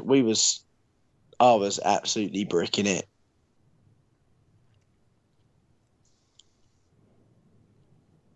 Yeah, this is a pretty scary sequence with the Rex nose just poking through. Again, it's like a super squatting Rex. I don't know what's going on here, but its chin is like literally on the ground. I love the special effects on this one because they're actually standing on a platform and they're just poking their heads through because of the health and safety behind the scene. Because if the Rex head fell on them, obviously they'd be vulnerable. So they put pretend bodies. Sorry to ruin that for everyone. You ruined it, man. They put pretend bodies behind and just put their heads through a flap. And that's for health and safety reasons. Yeah. And when you think of it logically, that makes sense, doesn't it? Oh, for sure, yeah. But like the way they film it is very, very clever. What I don't get with Sarah's history is she would have thrown that shirt away with all the blood on. Surely Yeah, not you'd hung think it up. so. That doesn't make any sense, like, with her character. Stay down, Yeah. stay down, Yeah, don't it move, is a bit don't move. contradictive, actually, isn't it? Yeah, here's another iconic scene here with the Rex roaring as everybody's, like, running away. And I don't know why, but Malcolm is not running. He's just hiding behind a log and crawling. Well, and that's crawling. the thing. He knows. He's like, don't move, because he knows from experience. Yeah, Like, he knows that if you move, they're going to chase you. So, and he's thought, crap. Everyone's just, like, completely, like, not listen to me.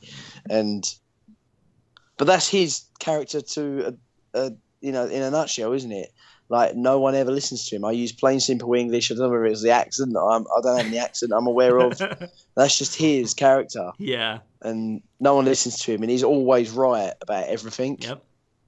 Oh, poor Carter. Squish. Poor Carter. Right. Yeah. You know? I always thought that T-Rex leg looked like Godzilla. Oh yeah, It was like really, for sure. really I've overly always sized. I've thought of that too. I love the music in this scene. Like the drums. The doom, doom, doom. Yeah. Like proper jungle. Yeah. That's one in of fact, my the favorite music, aspects. the score in this entire film is like amazing. I know, right? Yeah. One of these days we got to do like a full episode. And you know what we got to do too is the sounds of the Lost World. We did that awesome episode with the sounds of Jurassic Park and we did. Such a fun classic episode, and we got to do that for this one because there's some really good stuff in this one too. Like we mentioned a lot of the roars, like this roar specifically. I don't know if you guys remember, but like as it like goes down, it's just such a awesome like roar for this Rex. See, now if this was Ark, we'd have to use about 50 of them trank arrows. Oh God, hurry up, get in the waterfall. I love the way they took this sort of scene straight out of the first book. Mm-hmm. Yeah, this movie took a lot from the book, so that's really cool, from the first book.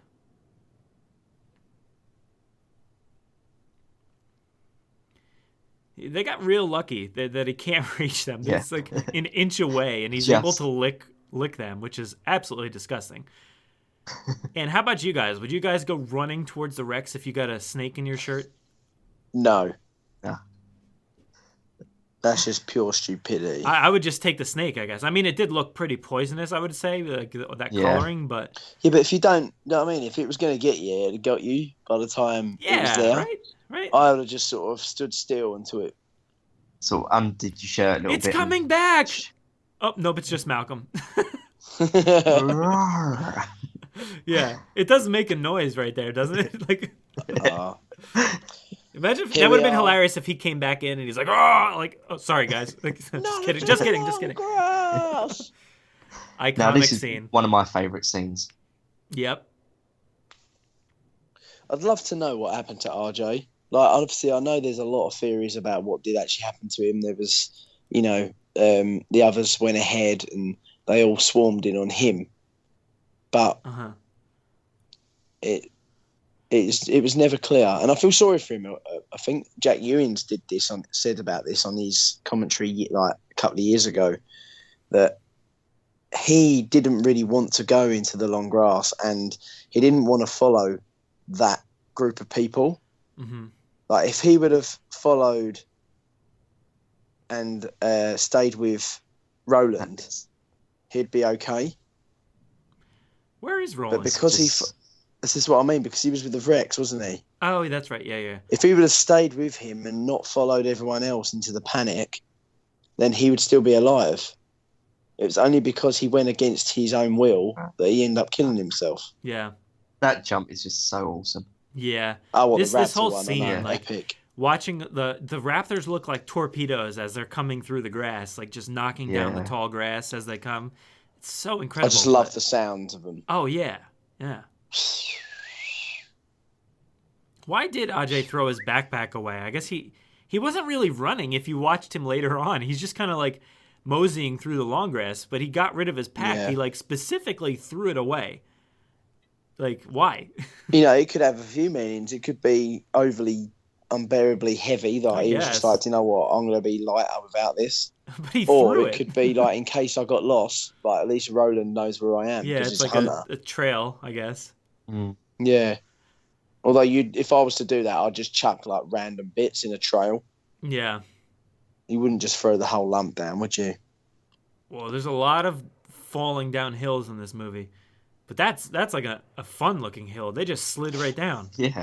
It wasn't like the other one. Like Dieter like really hurt himself going down that other one. I always wondered. See, Go ahead. No, you go.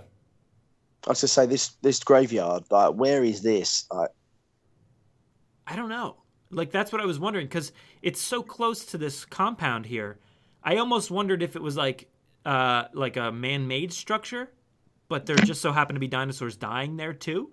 But I always wondered if those ribs were like a man-made structure, because they're so close to this workers' village area.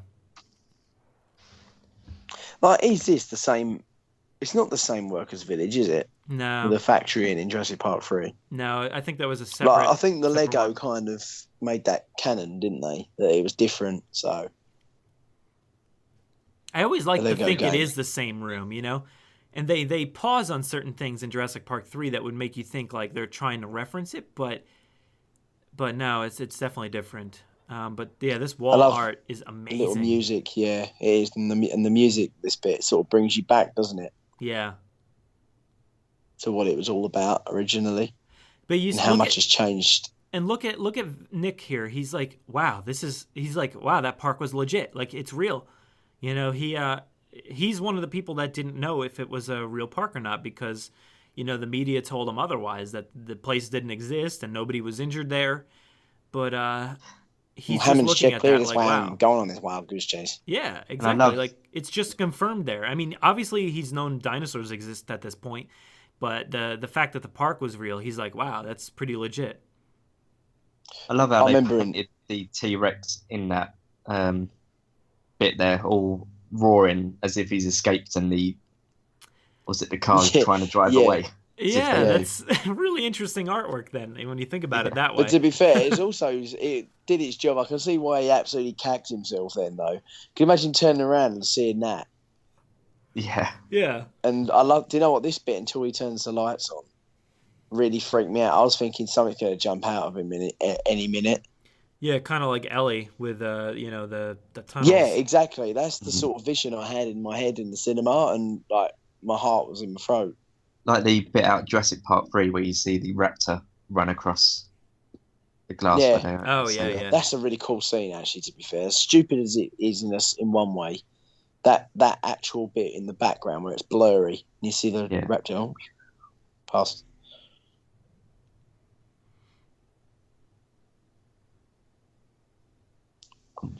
Roland, you got your trophy.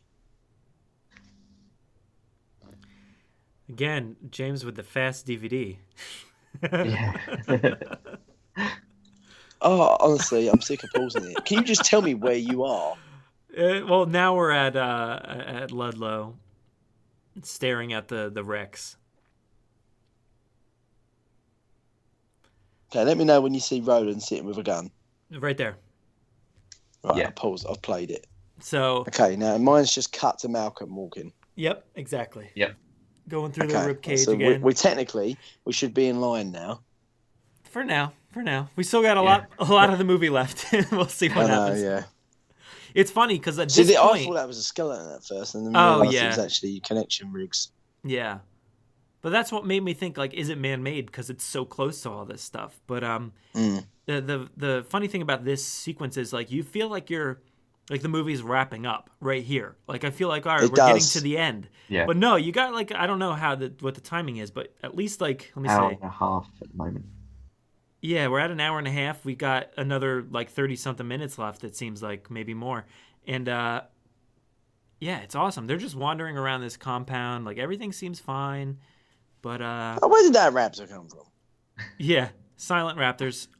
Very fluid Ninja looking. Like, raptor. And that is one lucky bag. it really is. Lucky pack. Yeah, they said it right here, like, in the middle of all this chaos. It's got to be that candy that the raptor's Yeah, going that's after, it. you know? Like, because otherwise, why is he continually going after that pack? It's the stupid candy that Malcolm's like, I gotta bring along some candy on this trip. Raptors Do you know love what? Hershey's. First time I've noticed in this sort of sequence is the coloration on the raptors. You can actually see, like, distinctly tell the difference between the males and females. Although they're not quite as brown as the females are in Jurassic Park, I still like to believe that they are the same. They're supposed to be the same species of raptor, the same version number, I guess. Because the males have got the tiger stripes, haven't they? Yeah, I guess, yeah. And I think I and the don't know. females are not striped. They're just like a kind of orangey sort of browny colour. But in this, you can actually tell the difference. You can see the difference between the two. Yeah, I'm Especially having a hard when time. Sarah's on the roof eventually. I'm having a hard time right now, like, because, like I said earlier, my DVD is, like, very dark. So it's Quickly, it's if you very can, different. without pausing it, turn the resolution up on the brightness. Yeah. just quickly, and you'll be able to tell the difference. I'll have to try. Why? I don't understand. They back into the corner there, and then they just turn around. You can and start see there at kicking the door. wall. You can see. But I've got right now the Raptor. Oh yeah, at the door I can definitely see the two differences. Yeah, you're right. Yeah. The one sort of does look like the Jurassic Park 3 females. Yeah, in a way, I guess. Kind of. It kind of does. I never really noticed that too much before. Like you can tell that, like the plainer coloured ones are kind of like the brown. They're kind of, I guess, they're very similar to the females in the first film. Mm-hmm. But the males are very orange, aren't they? Yeah. I love this bit. How they're clever. They realise, oh, right, they've gone around the other side. Yeah. It's pretty terrifying, though. You know, you stick your head through there. It's a safe. There's nothing there. Then a second later, boom, there it is. Like you see all that coloring. Oh, it's so awesome. Those yellow eyes and such an awesome looking head. See, this is where I miss? think. Like this is like where you'd think, you know what? If they were clever enough, the Raptors should have just surrounded Ian's car and he'd have been trapped. Mm-hmm. No, but he just gets out the other door. Yeah. Yeah, no, but they should have surrounded his car. Yeah. I Then love he'd that. be able to get out. We discussed this before, didn't we, James? About they would have given up on someone that's trapped inside that building. Oh, here she comes, and Kelly Malcolm steps up for United States. And now batting. Yeah, I mean, like if you want to make fun of the scene, okay, maybe she does a little bit too much gymnastics. Like that's a lot of gymnastics, all for just to potentially kick a raptor. But that's epic, though. It's like that would happen, though. Considering her dad's in danger. Yeah, the only unrealistic thing I don't like about it is the fact. Well, yeah, apart from that, you know, but it's the fact that she's 12. If she was, 16, and they'd shown a clip of Malcolm, going and watch her as a gymnast at the beginning of the film, and then, give her a bit of a backstory.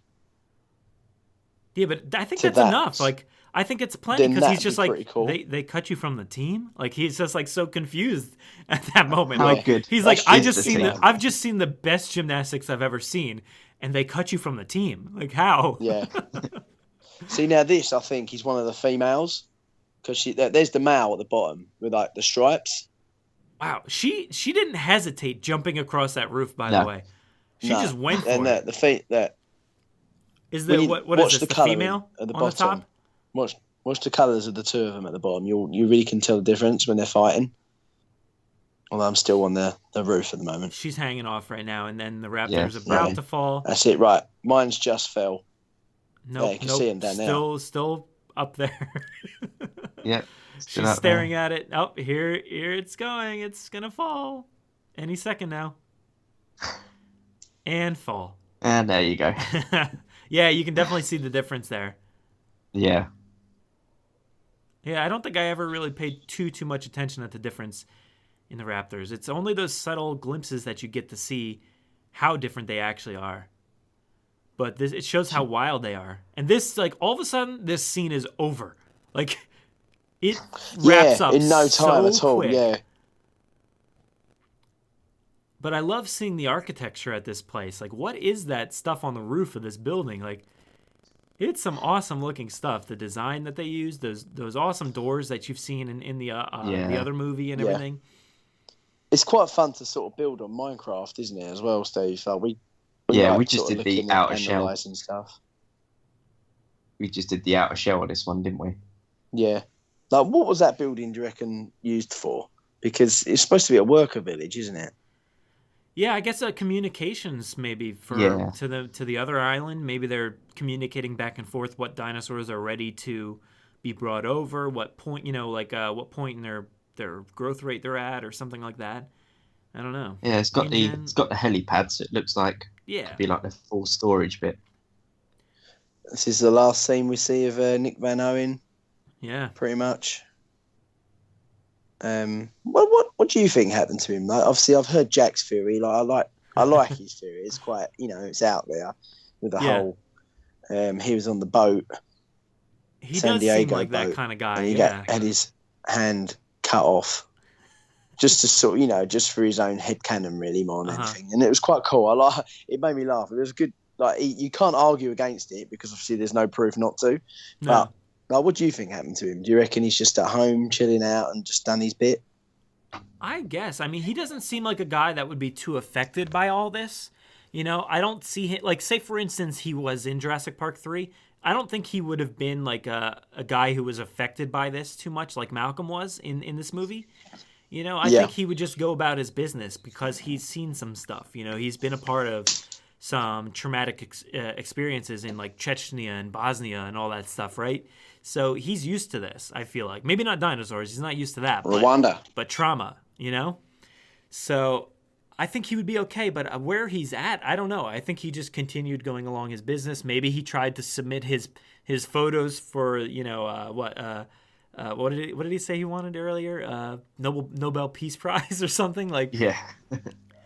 I don't know, but that I love that. I do love Jack's theory there that he tried to get on that boat and then his hand was cut off. It's so awesome. But we just bypassed the final scene of Roland Tembo. Like, that's like one of the best send-offs of any character I've ever seen. Like, it's such a classic movie trope, like having him walk off into the distance, into the light, and like the fog and all that. And he's like, what does he say specifically? I've been spending enough time in the company of death. Yeah, like that's such an awesome send-off. And he doesn't need to die. He's not dying like Muldoon did or anything like that.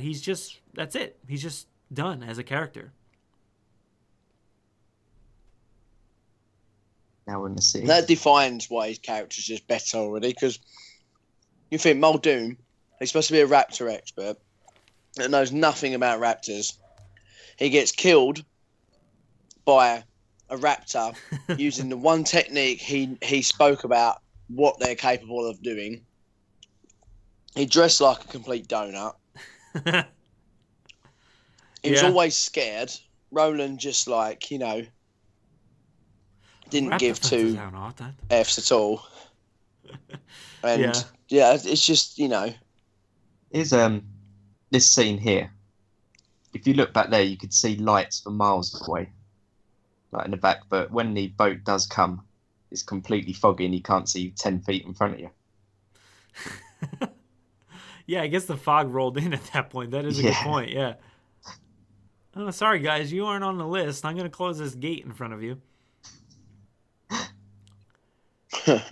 But it's so interesting because there's a denial with InGen in the media that anything happened on that other island, that dinosaurs exist. People made fun of Malcolm for dinosaurs existing.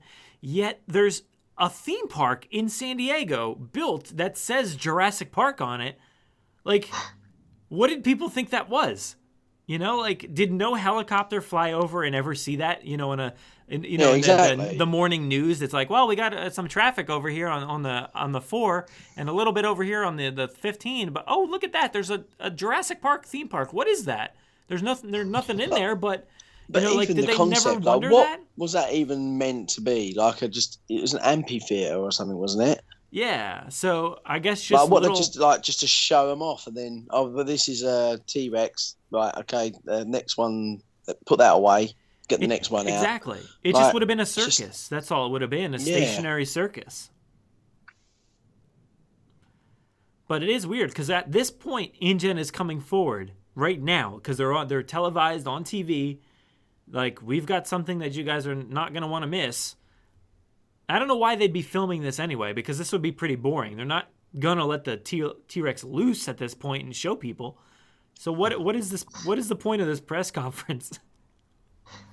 God, everyone in that building is just gone. Yeah. I'm going to get... Oh, he's like the guy. He's like, I'm not going down with the ship. He's going to walk out of this room, not say anything to anybody, not say, guys, we should probably get out of here. What a jerk. Yeah.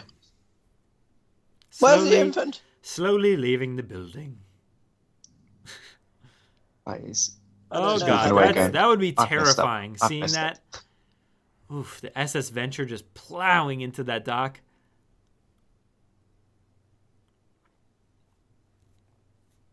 All over the place. And Malcolm managed to find a way in on Yeah. that secure facility. See, this is confusing for a lot of people, isn't it? Like, was it Raptors? Was it T-Rex? See, now, from what I can see now, looking over and seeing, hearing and seeing so many theories of it breaks out of his cage on the deck, and then someone tries to trap it in the cargo hold, Mm-hmm. and it goes down there to see the infant. Yeah, And because I then mean, you see the cage right there. Tries to shut it in. Yeah. That's obviously how it went down. It's just a lot of people assume that they had it in the cargo hold the whole time, which is not the case. Yeah. Because you clearly saw it being, in the cage there, and then they transported it to the boat, and you see the cage on the boat. But yeah, obviously some stuff went down, and there's Nick's hand, I guess we can assume, right? Fan theory here. We got Jack's fan theory, but that's about it. I don't really see how the Rex got out of that cage. I don't know. Maybe the other side was broken. Yeah, I don't see how that T-Rex would have bitten the hand off, bitten the rest of the body in that small. Yeah, no, confined I area. don't believe that would have been the case anyway, because there was no damage to the building. I believe that the T-Rex broke out and then went straight down the cargo hold, and then someone's thought, crap. Well, you can see where it broke out. And then it's one thing that unfortunate- I think, who was it that one of the boys noticed on the chat? Some guy nearly gets proper squashed here, like, on the floor. Bush, like literally by inches.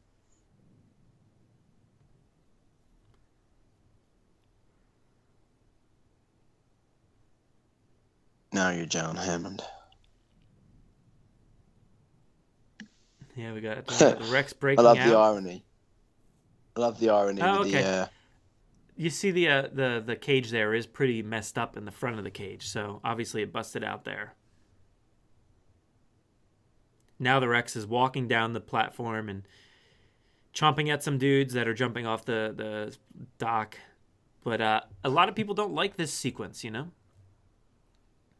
being in San Diego and all that. I love it. Yeah, I absolutely. Probably one of my. I'd love it. The Rex breakout. I'd like one of them on the rocks like that, like the T-Rex does when he goes through behind that. Do you know what I mean? I love that bit. When he roars just in front of the city. Yeah. No animals beyond this point. Yeah. Smashes through it. Yeah.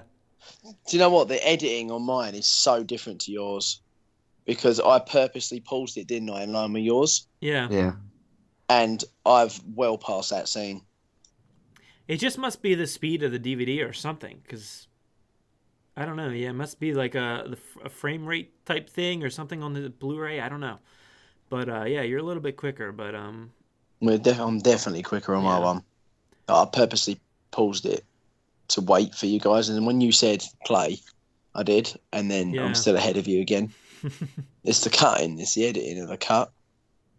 I like how they described this with a tranquilizer, and not sure if they gave it too much and it woke up. Yeah. Yeah, it woke up and now it's just like a steamroller, Yeah. See, now I'm the T-Rex is in the street now. Nope. On mine. Nope, we're still having a conversation with Sarah and Ian. And they're trying to figure out their plan of getting the baby Rex to, lure the T-Rex back. Yeah. Well, when you get to that scene, tell me. Oh, not there yet. It's in a secured facility. Why? You would have like- just punched him right now, wouldn't Here's the Rex walking down the street, knocking over the I tree. love this scene though. This is I do. so yeah. good because it's it gives you a sense of realism of like this is how big this animal would be next to your house. Yeah. And you get little if you just watch the Rex as it was walking through the house, it had like a little an annoyance or something. It was actually trying to swat its neck with its arm, which is really funny because you have all those memes of T-Rex with their two short arms, but it was actually doing an animalistic thing and just trying to swat itself. You don't get a lot of those moments it's where an they're being animation real. that goes unnoticed, isn't it? Exactly. It's the being details. a real animal. And it was, I just noticed here on the Blu-ray, it's just such a shame that there's no ripples in the swimming pool.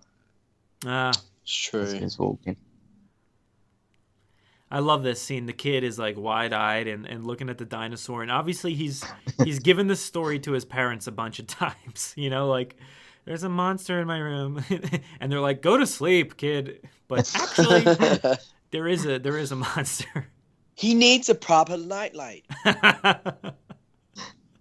It's a classic parents poor conversation, dog. though, this one. Poor dog.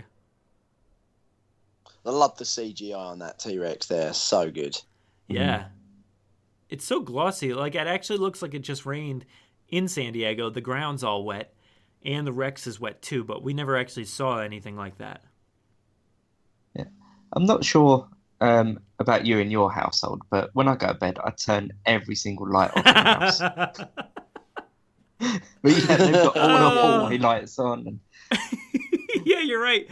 Every light has been on in this house. Downstairs. Little lamps.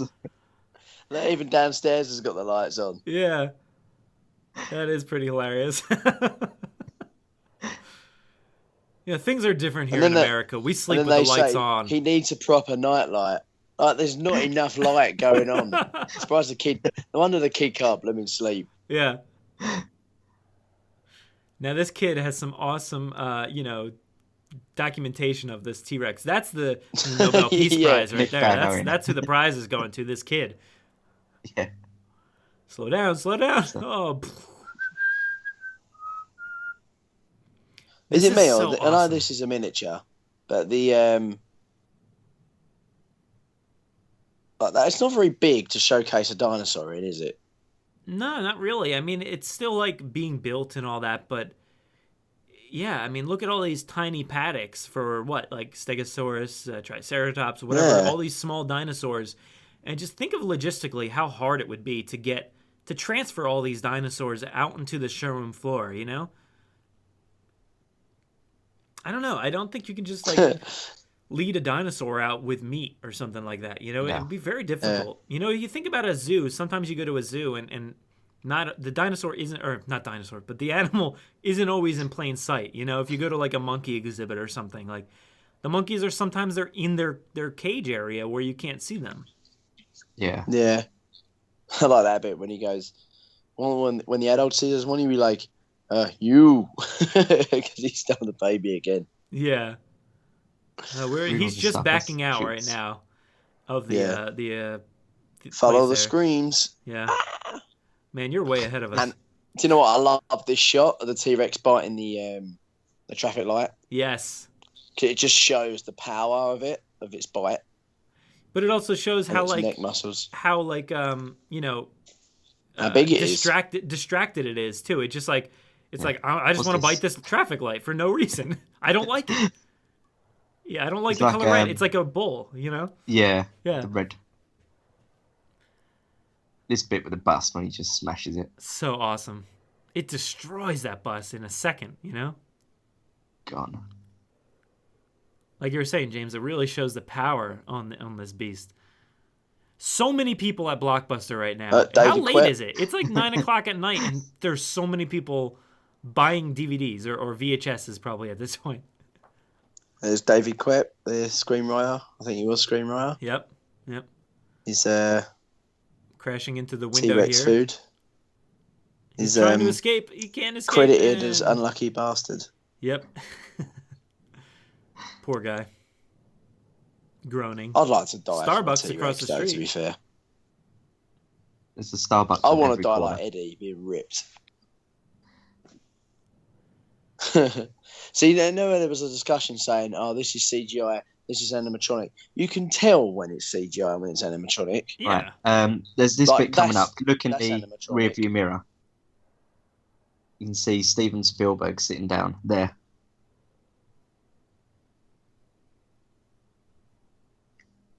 If you go back and pull, obviously not now, but if you go and look, you can see Steven Spielberg in the rearview mirror.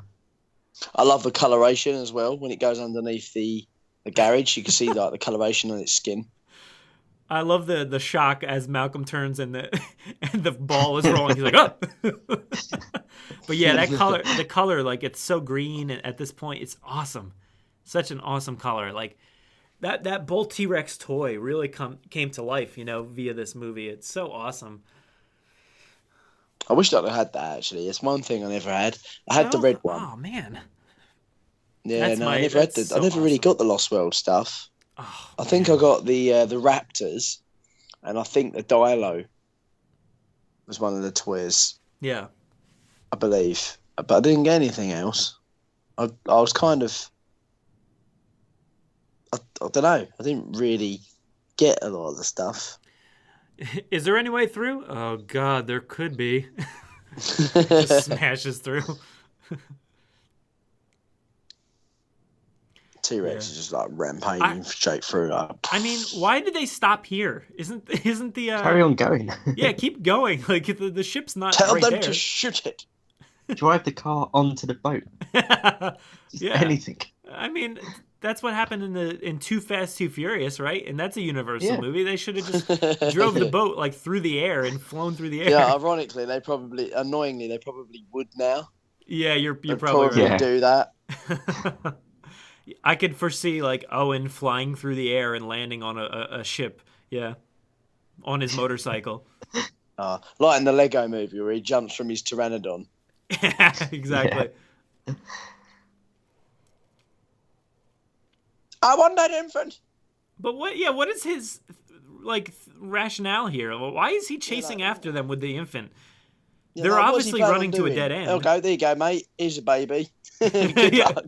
Now do what you want with it. Yeah. Where are you going with it? How did he lose them? He doesn't know where they went. Oh, there they are. What do you do with it? In plain sight. I feel like more, instead of comparing Roland and Muldoon, I feel like we should be comparing Ludlow and Muldoon. Oh yeah, the similarity is uncanny. Oh, I hear it. It's whaling. I'm gonna go down and in this container and dark, find dingy it. Yeah. place to have a look at it. Hello, I hear you. They shall all be destroyed. Yeah. Should have had locking mechanisms on the boat doors. On the animals' snouts. Oh, look, Ninja Rex is coming. I like the way he's just like, oh, yep, it sees me. The muzzle's off. Oh, no. Yeah. Ooh, hey, there you are. Oh, good boy. Hello, cute little boy. Here's a stick. I like the way when the big Rex comes in, like right, he sort of just stands up straight. Oh yeah, he snaps. Hello. Oh god, I mean like we said before, I think these Rexes are vindictive and vengeful, and they're not going to let him go. He's trying to find a way out. I don't know why. I would just stay down there and like hide behind something, but he tries to run. And it doesn't work. Do you know what? I love how the T-Rex, the little baby here, once I love he's the got look. Been, he keeps looking back at his mum. Like, what should I saying, do? What should I do? do? Dad, can I? Yep, go for it.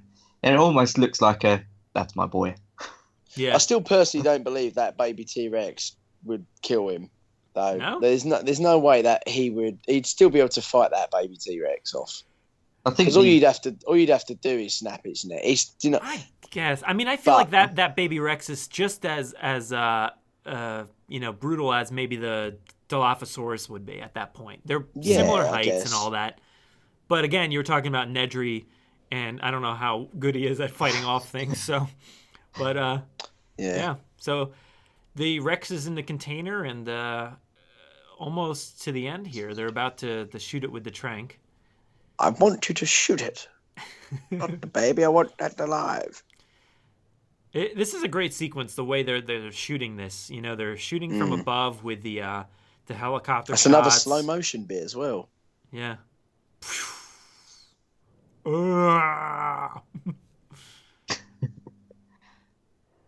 You can see see those how even really- the neck wobbles when that dart goes in. Yeah, no, that's good. It's clever. I amazing love framing the. of Malcolm. Do you know what? here. That's what I liked about the Jurassic World, like the new effects on that one.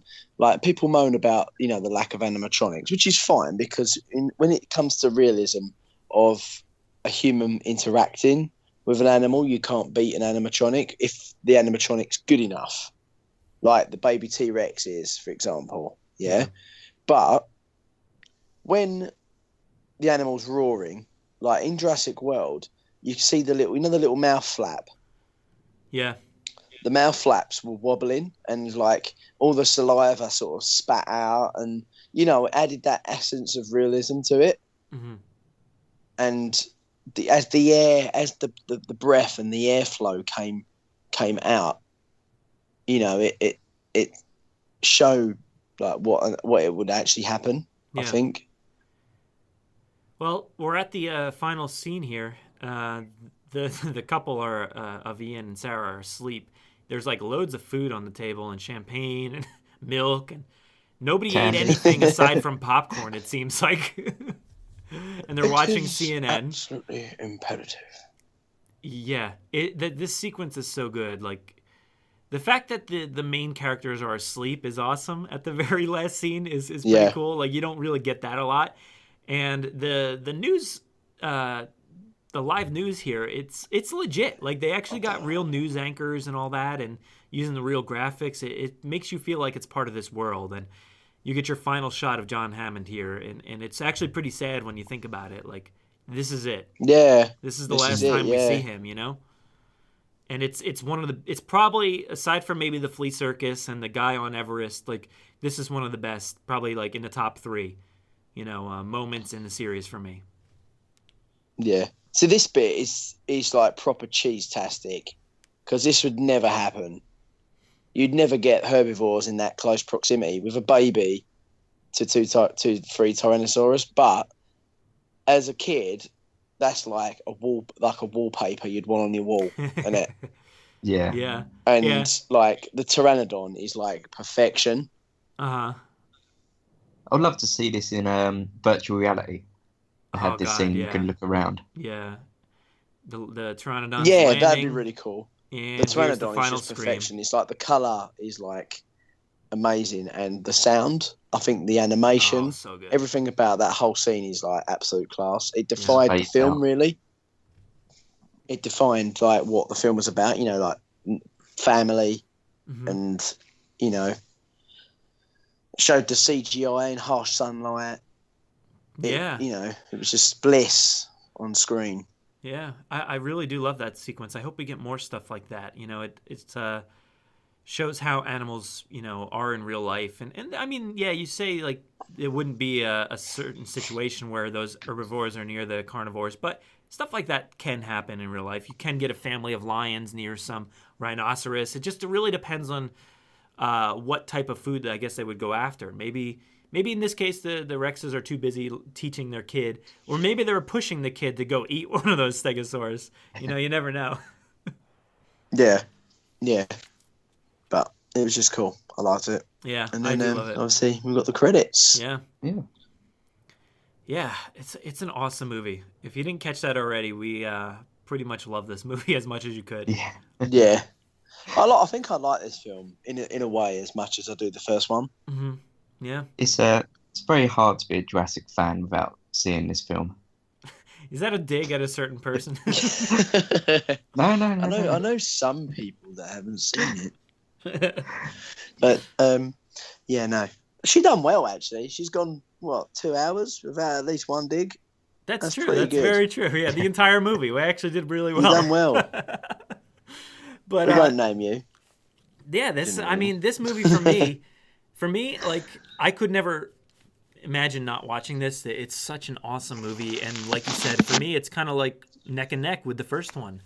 I really love it. It has that same Spielberg vibe. Obviously, it's directed by him, but it just feels retro in a way that maybe Jurassic World couldn't touch. Today movie making is so different, and back then, even Jurassic Park 3 feels very different in style, and the style of movie making. But this feels perfectly in line. It's a perfect sequel to Jurassic Park for me. Ian Malcolm is a perfect leading man. I love the way he changed from the first movie to now. And yeah, I absolutely love it. And the way Steven filmed, like with all those blue tones, with all the orange tones, there's so much of that, going on in this movie.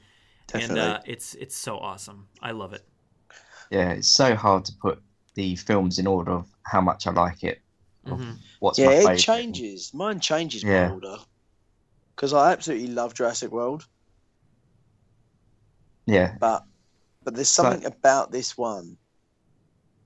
It's as if you go, like, what's your top 4 put in order? It'll be in first place, Jurassic Park, Lost World, Jurassic World. And then in second place, Jurassic Park 3. It's very hard to put Jurassic Park, Lost World, and Jurassic World in order of what I like the most. Yeah. Yeah, because I like certain things about each of them. To put them, it's almost like, what I love the whole rawness of the first film, and everything's new. What it brought, the nostalgia, the jaw dropping awe factor of, wow, there's actually a dinosaur on screen that we've never seen before, and you're going through the park with the cast members, so you've got that experience and the way it's filmed and the chaos that happens, and then you think, wow, that's like incredible.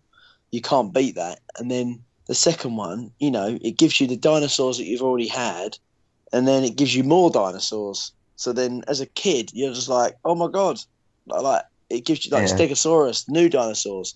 And you've got the Triceratops actually running around, and there's 2 T-Rexes, not just one. There's 2. Yeah. And then you've got. Then you have Jurassic World, which, once you're on the island, it feels like you're at Disney. Yeah, it does. Completely and that's different what I feel. always. It is completely different feel, and that's exactly what I thought. Jurassic. If there was a theme park, I imagined it being.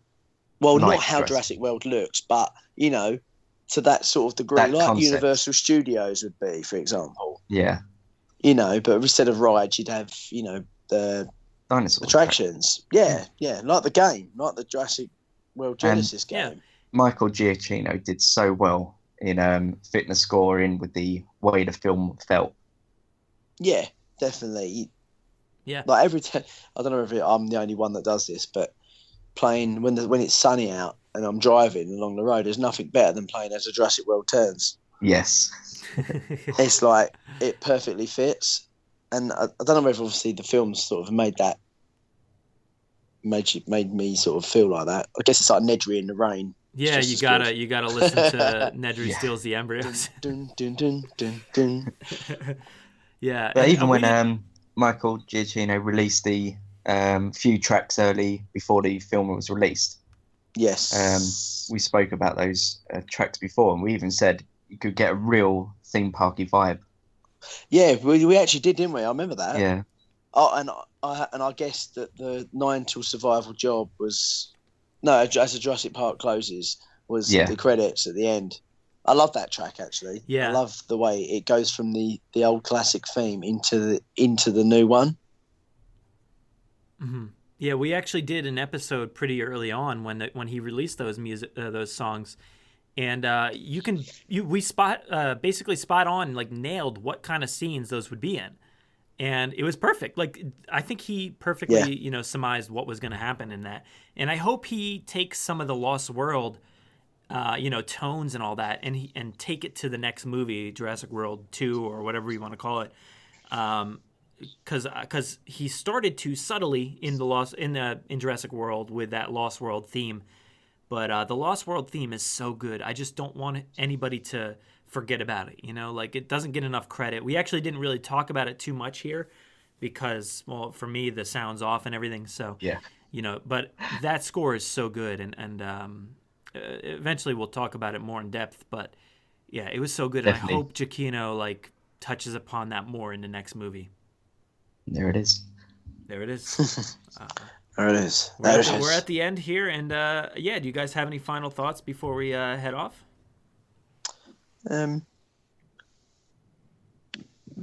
Only that I apologise for my my forward playing movie not being in line with.